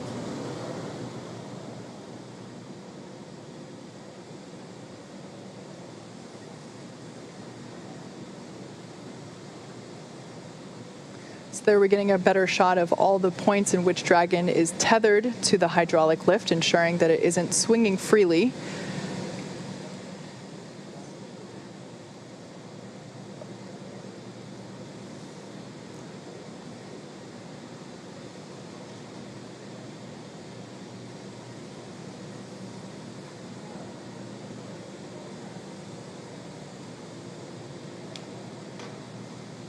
And there we can see Dragon Endeavour being carefully set down into the recovery nest on top of Go Navigator. Dragon, SpaceX, welcome aboard the recovery vessel. Recovery personnel are completing final checks and preparing to translate you to the egress platform.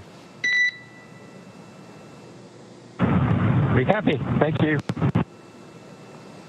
So for the first time in 2 months, NASA astronauts Bob Behnken and Doug Hurley are on some sort of ground. I guess we can't call it solid ground because it is a ship. However, it is the first time that they are not in space, on a rocket, or bobbing in the ocean. Yeah, so now that they're in the nest, they're going to start translating it forward. And Dragon's going to move into essentially the hangar section underneath that helipad and then up to that recovery platform that we saw a little bit earlier. At that point, the spacecraft technicians will work to open up the hatch. As we said previously, it's a manual process with a couple of different attachments you have to engage before the hatch itself can be opened. They'll get it opened, and then SpaceX's Neil Menon will be the first one through the hatchway to check in on Bob and Doug, get their initial health assessment, see if they're ready to move, and then we'll start assisting them out of the capsule and into that medical facility on the boat.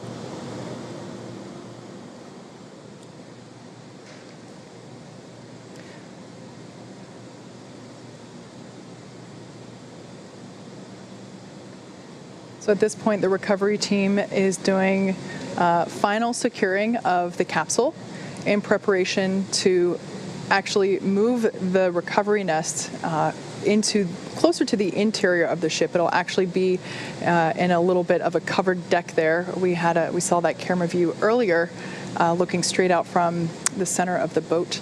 So once Dragon is secured in the nest will be translated then forward and closer to the recovery, closer to the position in which we're able to actually open the hatch. So while Dragon is on board safely, we're not able to do that just yet. Yeah, they're working to detach some of those lines that were used to hoist it using the A-frame, and we heard that they should be done with that in just a moment, and then we'll start that translation.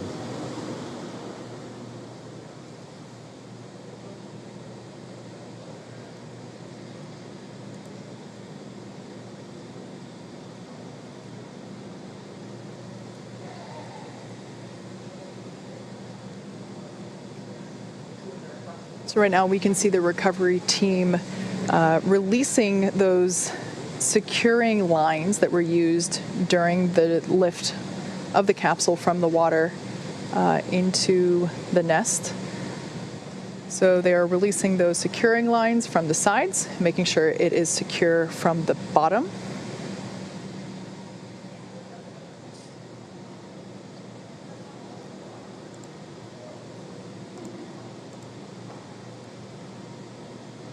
And there we see Dragon moving forward. Look at that. Smooth as a Tesla, I would say. It's really interesting to see those scorching marks now that we get a really nice up-close detail shot of Dragon. Standing by for the go for side hatch open. That rounded square there in the center of the capsule is that side hatch, and on either side are those oval windows. Dragon, SpaceX, stand by for side hatch opening and egress. Happy, we're ready. All right, crew got the call. We are go for hatch open.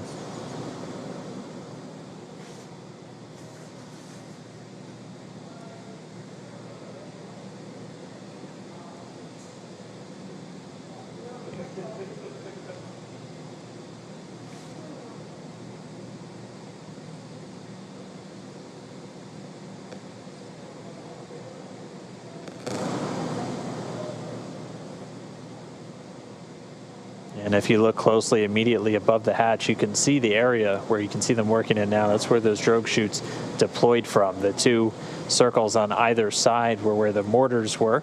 The main parachutes now hidden by the platform underneath the side hatch.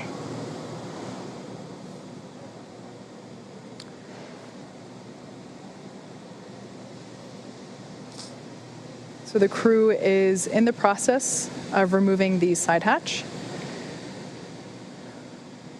We can see that Go Navigator is in transit. It is making its way back to the Pensacola Naval Air Station. However, Bob and Doug will get a ride from the recovery vessel via helicopter.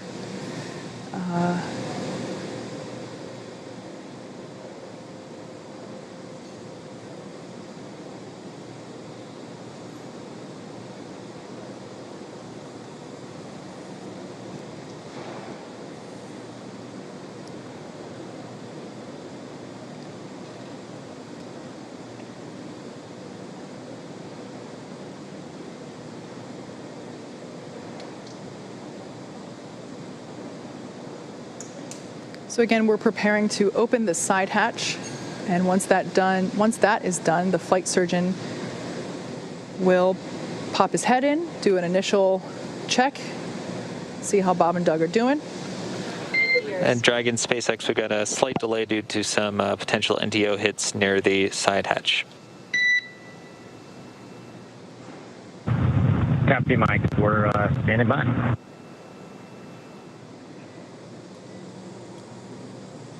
And so they're still continuing to do kind of those sniffs, so checking for any vapors or anything. So those NDO, it's NO2, nitrogen dioxide, primarily can get detected in the air from the burning of fuel. So they're going to continue to just inspect around the capsule, make sure that it's, again, safe for the crew, safe for the recovery experts before they get this hatch open. But again, moving right along the timeline, it's since they splashed down at 11:48 a.m. Pacific.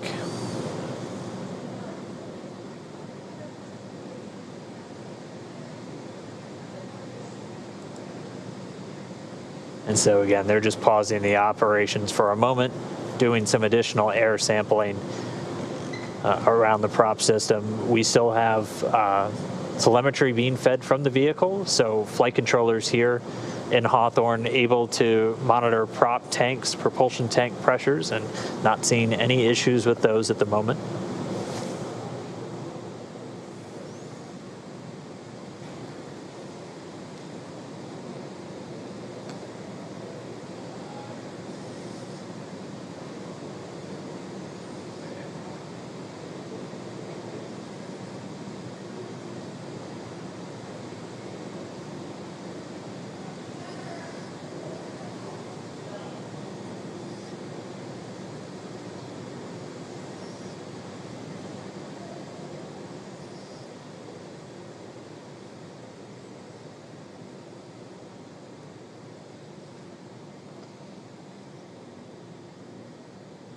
So again, just a short pause in the operations as, again, they're just sniffing around the capsule, making sure we don't have any readings that might indicate a fuel leak or anything around the vehicle.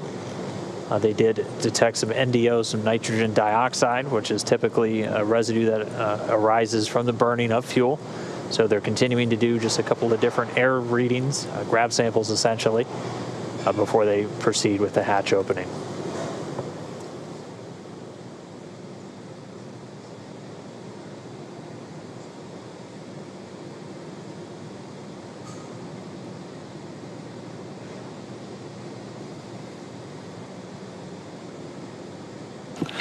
And Dragon SpaceX update, we're still investigating. Looks like we'll be setting up a service section purge. We're working on an ETA for you. Copy.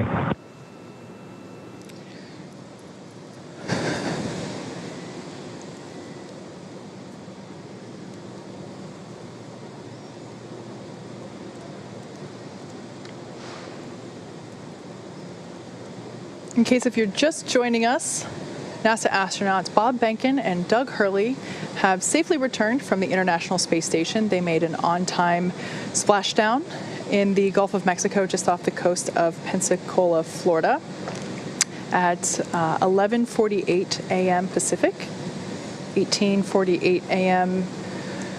Universal Time. And they have been pulled out of the water and hoisted onto the recovery vessel Go Navigator. And right now the team is just completing, they did an initial check and found that there might be some remnant vapors, which we certainly don't want to be around when we have Bob and Doug coming out of the capsule. So the team is working to purge the service section in preparation for crew egress. Just a little commentary on the hatches that we've been talking about. So while Dragon's top hatch is used to connect to the International Space Station, that's the one that's located under the nose cone, which is currently hidden there at the top of the capsule. This is the side hatch is what is utilized for ingress and egress, both on the launch pad as well as coming up here on the recovery vessel.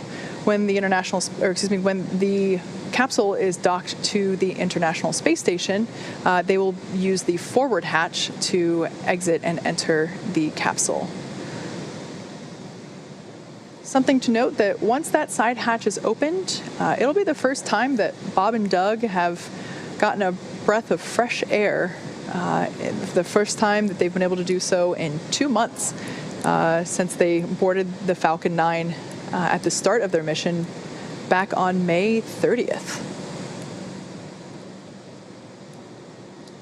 Yeah, with an on-time splashdown, they return with almost exactly 64 days in space on this mission, just a few minutes shy of that. So I know they're looking forward to it. At a minimum, in a little bit more of a stable condition now that they're on the boat and not in the water. But again, our team's just continuing to step through. They're reporting that they're seeing all of the vapor levels that they initially detected have been dropping, and that service section purge. Dragon SpaceX, we showed that levels are declining, but are continuing with purge. Copy.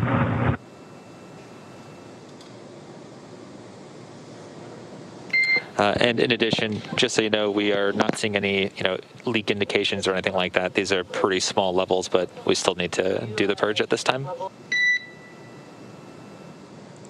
Okay, copy. Yeah, you're reading our mind, Mike. We were just wondering if you saw any indications of a leak or some depressurization somewhere, but it sounds like it's just part of the deal.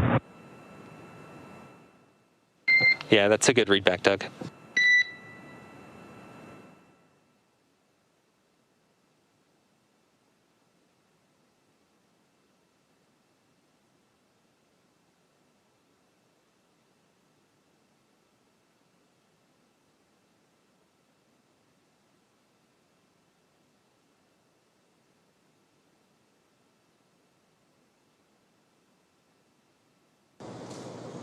All right, so we're just continuing to get a view down right at the hatch of the capsule. They are detecting those very small traces of a couple of the hypergalls. The one we've heard specifically mentioned was NDO or NO3 nitrogen or NO2 nitrogen dioxide. They are at very low levels, obviously not at a very harmful level, as we still have people in close proximity to the capsule. They are going through with the purge. They're not seeing any indications of a leak in the service section of Dragon. That's where pretty much all of those different fuel tanks with the hypergalls are located inside the capsule.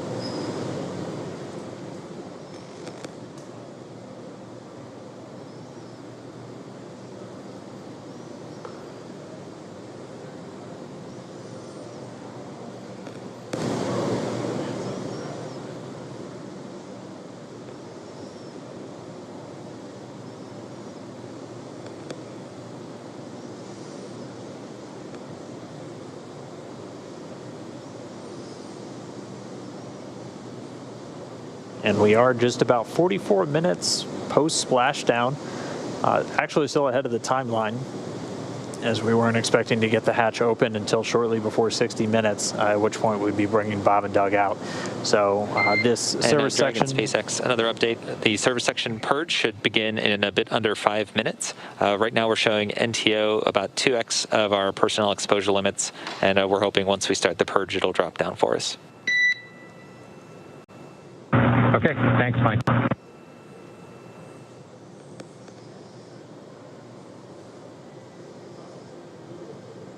And And I'm going to have to correct myself. So it's NTO, that's the dinitrogen tetraoxide, and that's one of the hypergolic fuels used inside Dragon for powering those Draco thrusters.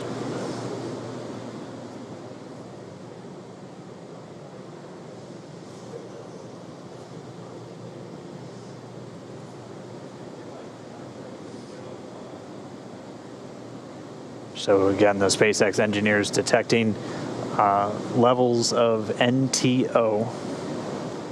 It's dinitrogen tetraoxide. It's one of the hypergolic fuels used inside the Dragon spacecraft. Levels higher than they would like, so they're essentially doing a purge to help dissipate any vapors in and around the service section where those fuel tanks reside in the Dragon capsule. We're expecting that to take within the next 5 minutes or so. We were still expecting the crew out inside of an hour, so still on the timeline or a few minutes ahead, and we should be seeing Bob and Doug. Once we see those levels continue to drop around the capsule, they'll begin to step through the hatch opening process once again.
So right now we're getting ready to purge the surface section. This is to make sure that the lingering NTO fumes that the team is detecting get flushed out, essentially. The service section is not the interior cabin where Bob and Doug are. It's actually the part of the capsule that is outside of the place where Bob and Doug are. It's external to the cabin, but it's inside the capsule itself. So you can think of it as the space between the exterior of the Dragon capsule and the interior space where Bob and Doug are. I think the interior pressure vessel, essentially. Yes, exactly. Yeah. So Bob and Doug are fine. The air that they are breathing is, that nitrox mix that they've been getting throughout the entire duration of today's operations. But it'll be essentially the area below their cabin, completely sealed off from the service section.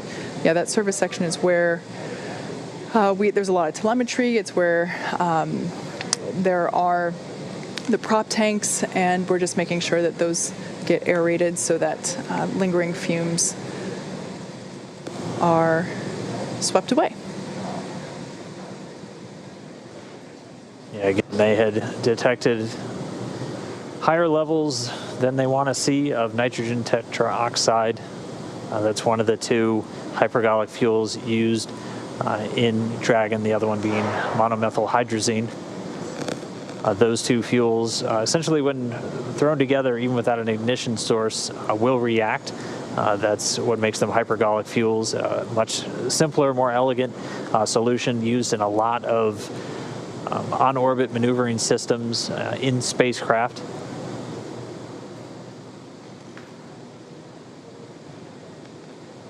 So again, we're just standing by.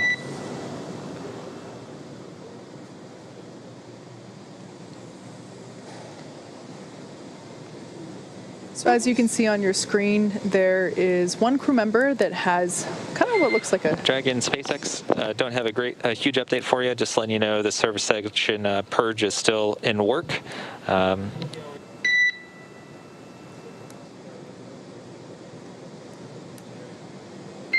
we'll try to get you out of there shortly. Copy.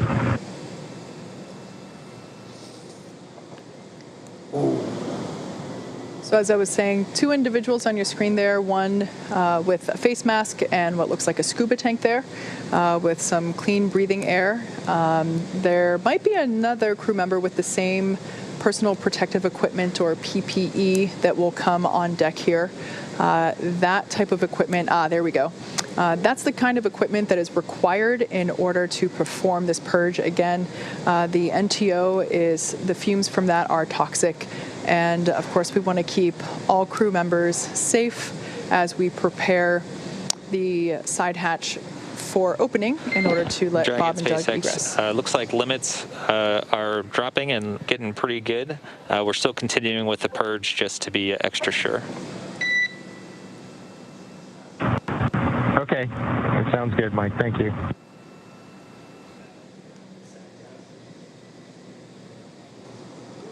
All right, so we just heard the call. The limit's continuing to drop on that NTO, that nitrogen tetraoxide. So they're just going to continue to monitor those. They're doing a purge, essentially flushing the air around the service section where the tanks for those hypergolic fuels are in Dragon. As Kate was talking about, they're not inside the pressure vessel, the section of the Dragon interior where Bob and Doug and their atmosphere exists. They're essentially outside the pressure vessel, but still inside the outer shell of the Dragon spacecraft.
We are just about 52 minutes post splashdown.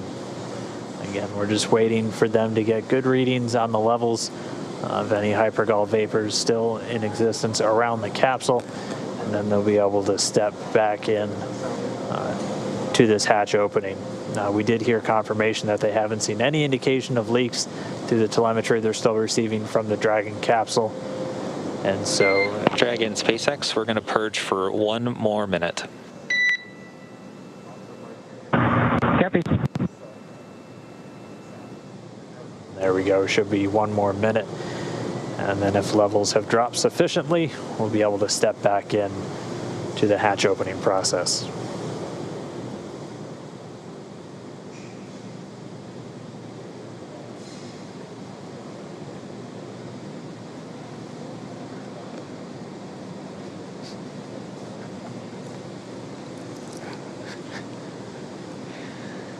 Bob and Doug will be getting assistance from the recovery teams while exiting Dragon Endeavour.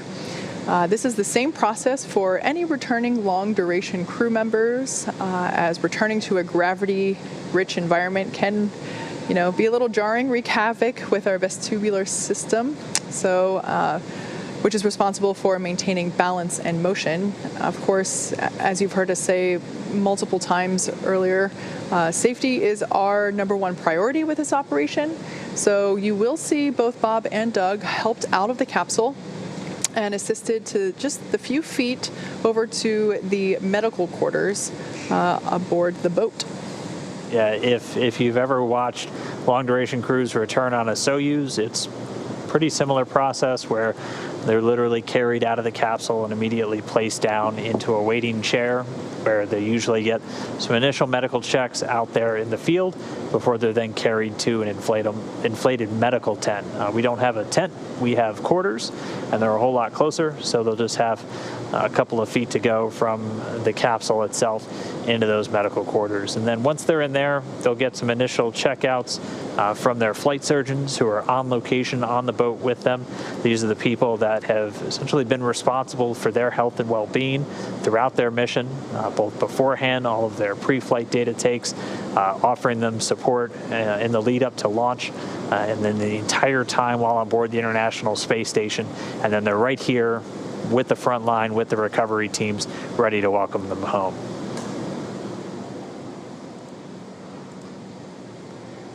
So it's been just about a minute since we heard that last call to the crew. We should be just about done with the purge. We're going to stand by, and hopefully we'll resume these hatch opening operations in just a moment.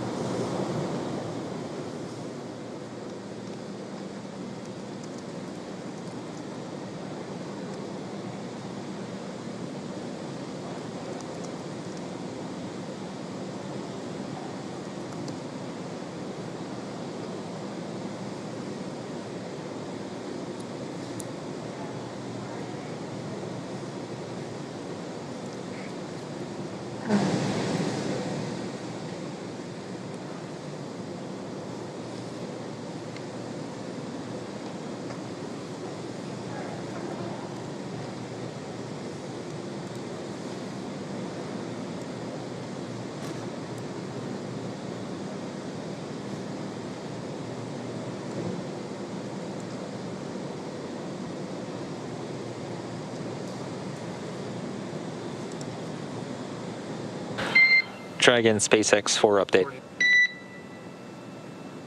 Go ahead. Okay, exterior, we're seeing 3 parts per million NTO and 6 parts per billion of MMH. Nil, however, is asking that you destow your Draggers and take a sample inside the cabin.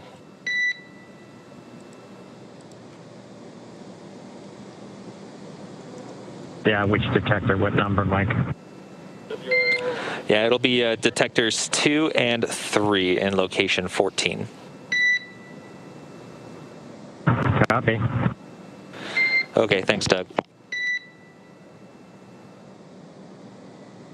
All right, so we just got the call out of the current readings of both the NTO, the nitrogen tetroxide, and the monomethyl hydrazine, either in the parts per million or the parts per billion. But just as an extra safety precaution, we heard Anil, so Anil Menon, the medical authority from SpaceX on the boat, asking the crew to take out some air detectors that they have inside with them just to do some quick sampling inside the cabin itself. So again, we've said it before, we'll continue to say it throughout, safety the top priority with this operation. So the teams are going to be very methodical and make sure that everything is in a good setup, a safe environment, not only for the crew themselves, but also for our recovery forces. But for now, Bob and Doug still inside of a Crew Dragon. We are just 58 minutes post-landing.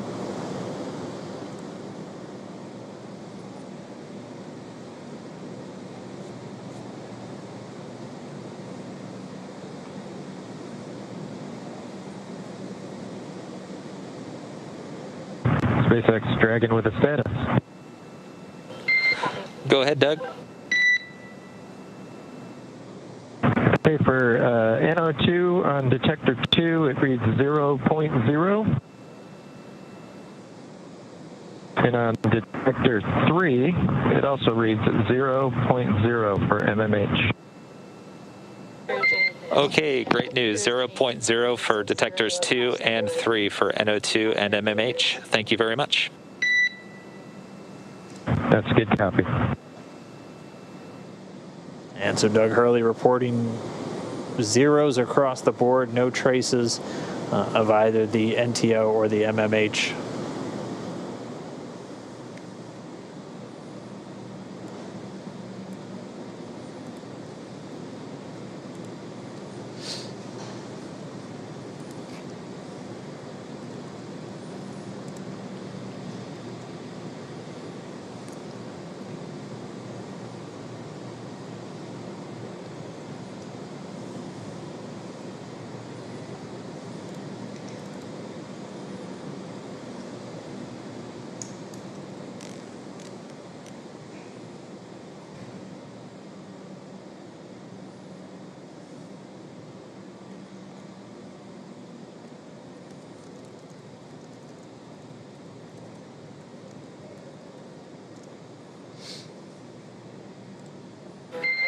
Dragon SpaceX for a status update.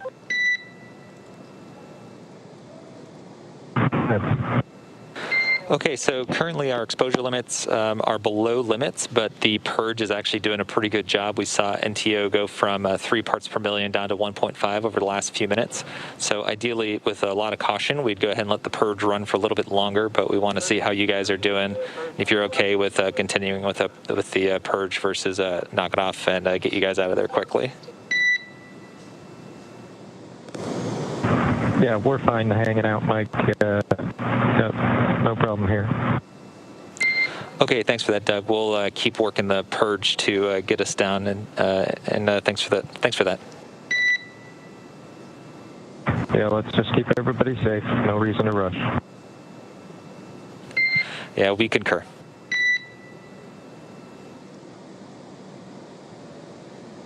Spacecraft Commander Doug Hurley reporting the crew still doing well in Dragon, so they are good to continue to hang out.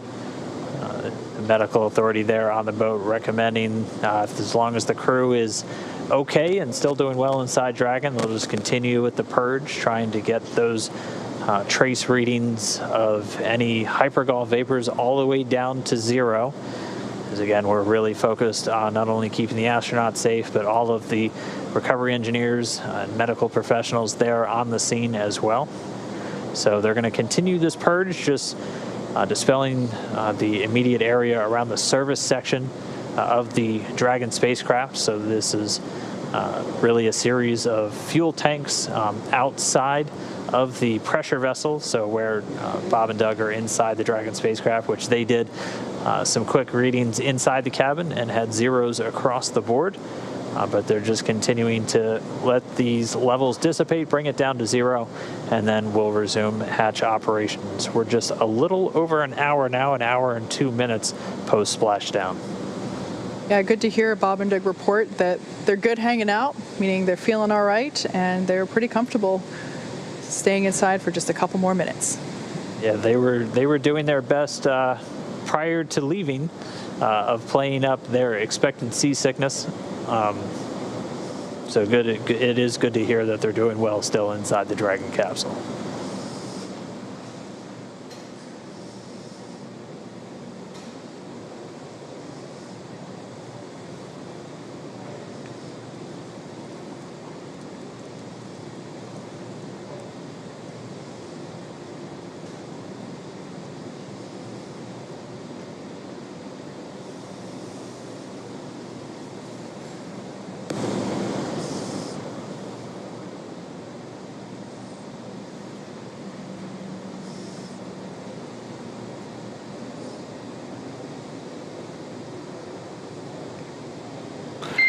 And Dragon SpaceX, we're still seeing good indications from the purge. We're looking to go about another 5 minutes and looking for 0 indications. If at any time you'd like us to speed things up, please let us know.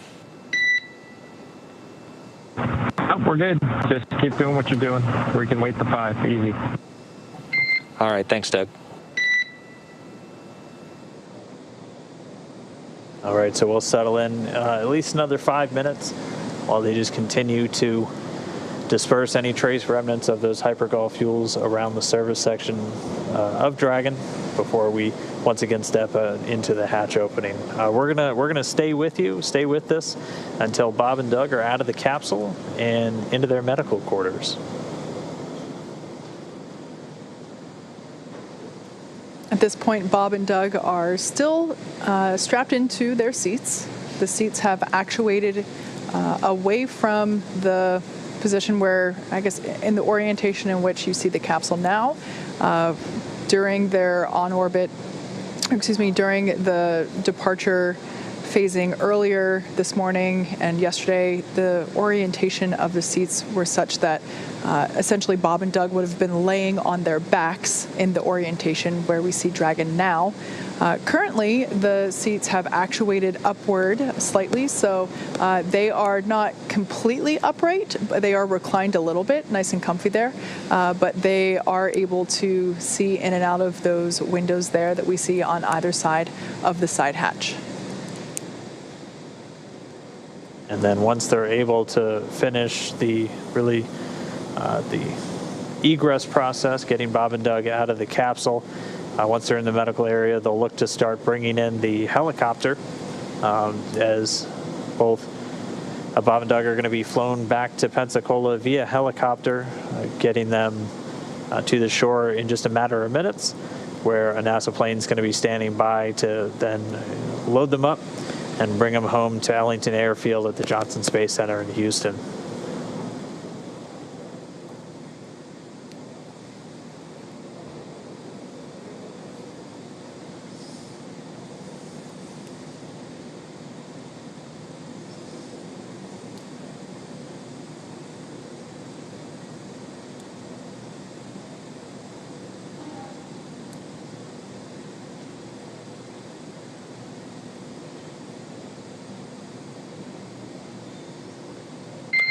And Dragon SpaceX, things are still trending well. We're expecting another reading in about 2 minutes, so at 1956, and looking to hopefully egress you guys shortly after that. Okay, sounds good, bud. Thank you.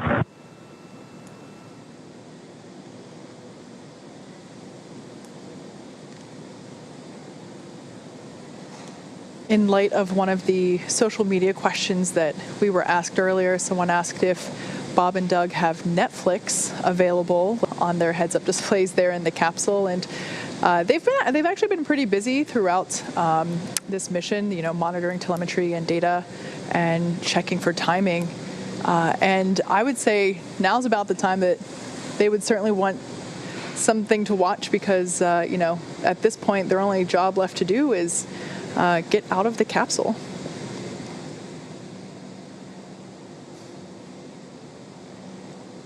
Has to be a feeling of just success, though, for those two.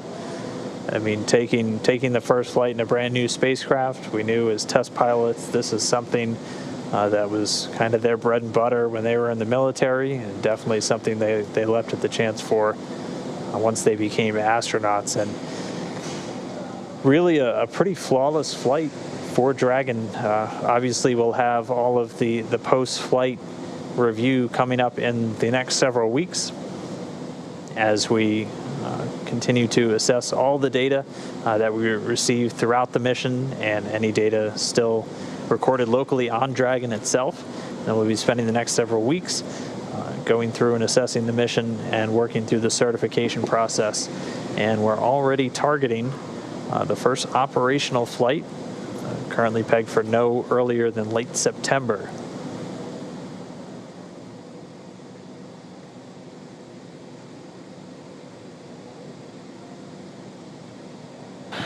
And Dragon SpaceX are now planning to stop the purge in 1 minute at about 1957. Copy. Thank you.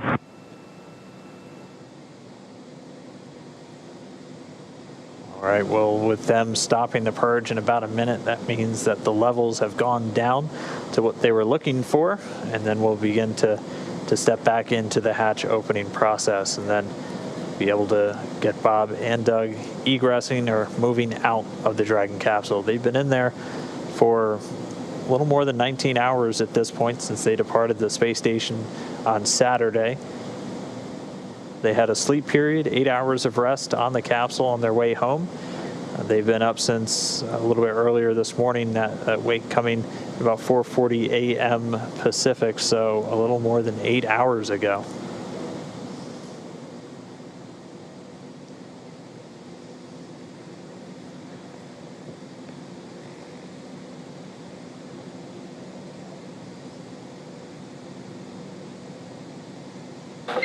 And Dragon, the purge is now complete. One more Drager check, and then we should proceed with hatch opening.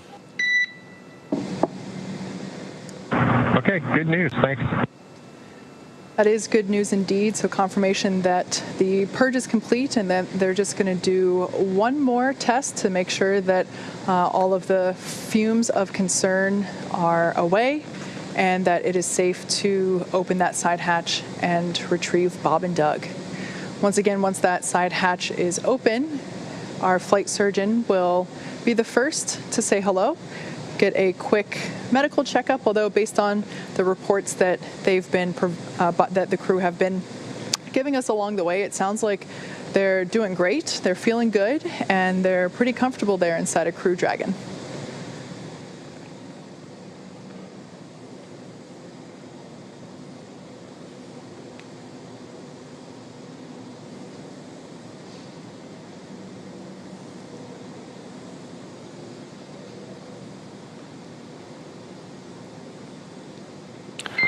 And Dragon SpaceX, we show 0.4 parts per million on NTO, 18 parts per billion of MMH. That's below limits. We are proceeding with hatch opening. Okay, great news. Thanks, Mike. All right, so there's the green light we've been waiting for. In fact, the green light we've been waiting for months at this point. This is our first opportunity to say hello to Bob and Doug, our favorite space dads, as they are now about to egress or exit from Dragon Crew Endeavour. Again, this is the culmination of what has been about a 19-hour journey home, all starting yesterday as they departed the International Space Station. So this hatch will be manually opened, and once doing so, Flight Surgeon Neil Menon will say hello and make sure that they're still doing all right, and then proceed to assist them with exiting the capsule. And we see the hatch is now open. Hatch being opened at 12:59 p.m. Pacific. Hatch is open.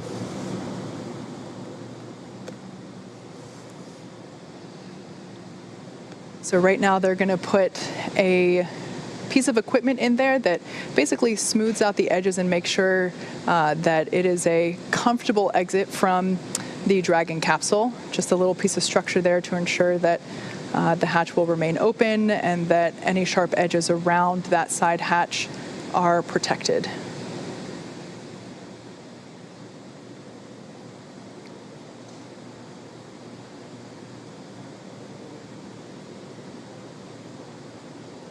In the blue suit there, that's one of NASA's flight surgeons for the crew. That's Dr. Stephen Hart.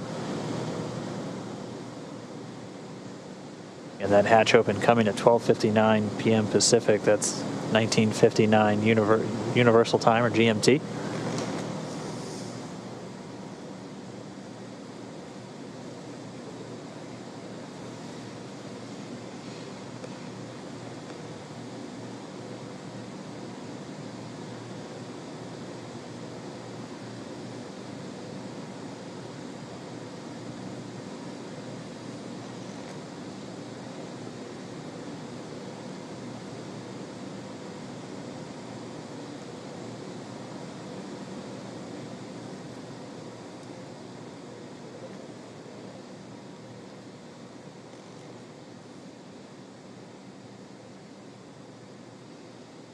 So once again, the SpaceX recovery team is now assisting NASA astronauts Bob Behnken and Doug Hurley to exit the spacecraft.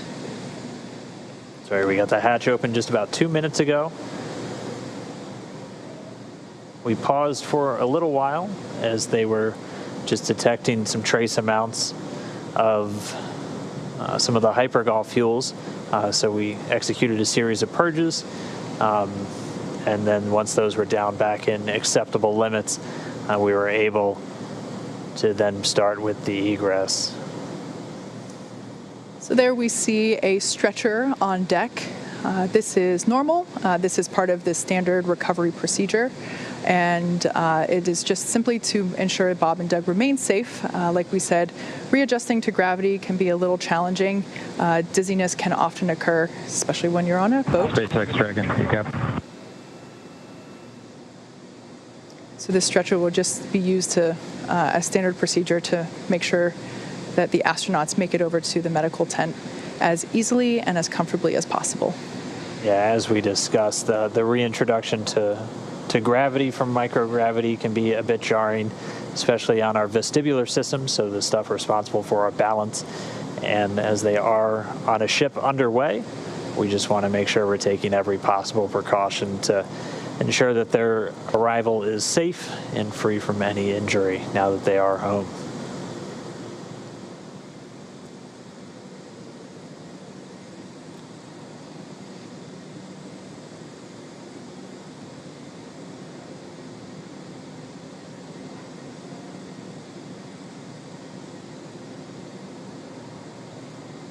They're working to get a few of the items from the seats out of the way first before they begin extracting our crew members.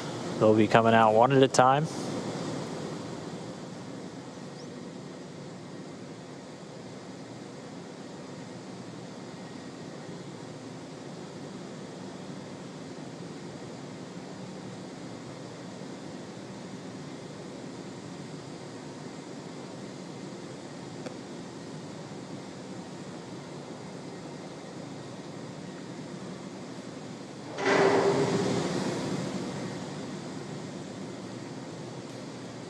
As we saw during the ascent portion of this mission, there is enough room inside the capsule for them to do a backflip in microgravity. However, considering there's a couple folks in there right now from the recovery team. Count check. Got you loud and clear. Just a quick comm check there between Dragon and Mission Control And here. Solo from the PLC, I just wanted to thank you guys for bringing us home safe before I disembarked from ship Endeavor. I'm sure Doug will have some good words for you guys as well. But thank you for doing the most difficult parts and the most important parts of human space flight, getting us into orbit and bringing us home safely. Thank you again for the good ship Endeavor. Thank you, Bob, for those awesome words. It's absolutely been an honor and a pleasure to work with you from the entire SpaceX team. It's been awesome.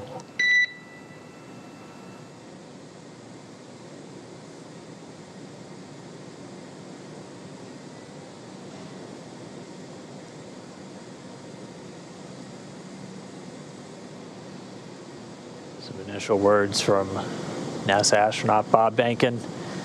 He's in the pilot seat, so you've heard him refer to himself as PLT. We're still standing by for our crew members to begin making their way out of the Crew Dragon spacecraft. And again, they're going to get some assistance just the couple of feet to the medical quarters on board the ship, where they're going to be able to get out of their suits that they've been wearing for all of the final dynamic phases of the separation events, deorbit burn, re-entry, splashing down just a little over an hour ago at 11:48 p.m. or a.m. Pacific time.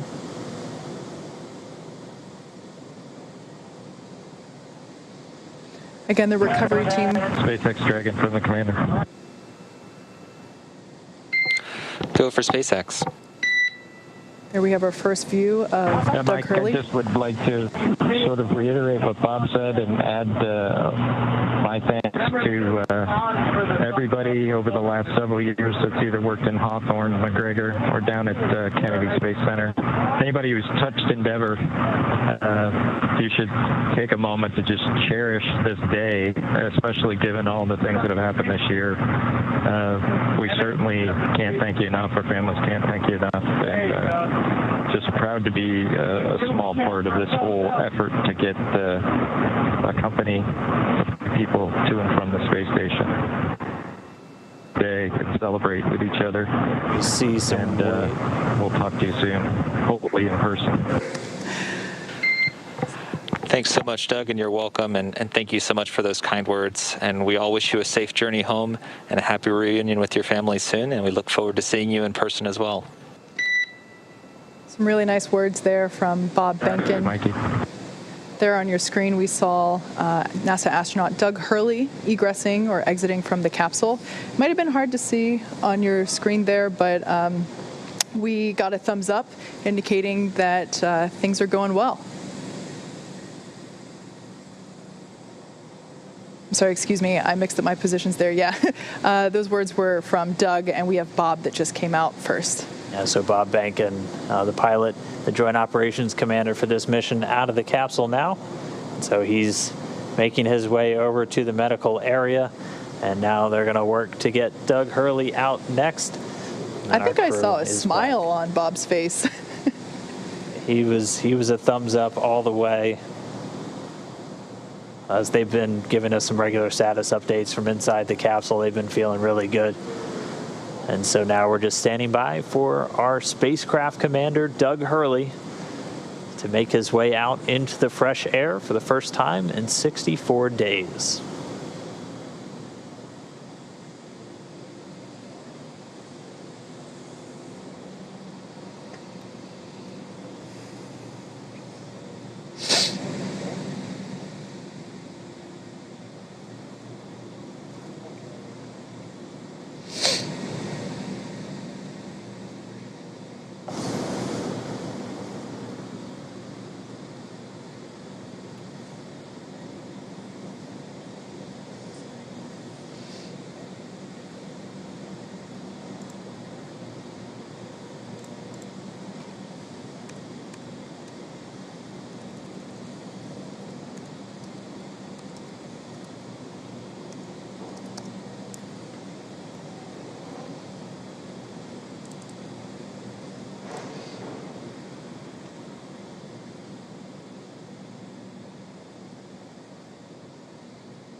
All right, so they're getting set up, and we should see Spacecraft Commander Doug Hurley making his way out of the capsule. And it looks like we've got him out.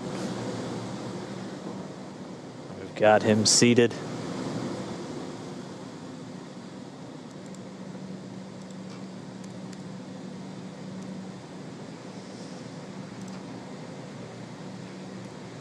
And there we go, another thumbs up.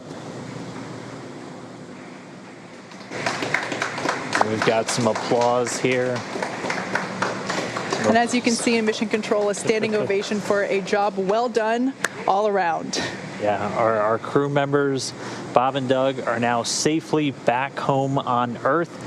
And they're going to get checked out now by the NASA medical team. They're going straight into the medical quarters on board the ship. That'll be their first stop on planet Earth. And then they're going to be making their way up into a helicopter and then heading back to dry land. So once they're complete, the team's going to prepare Dragon itself, and they're going to begin taking it back to shore.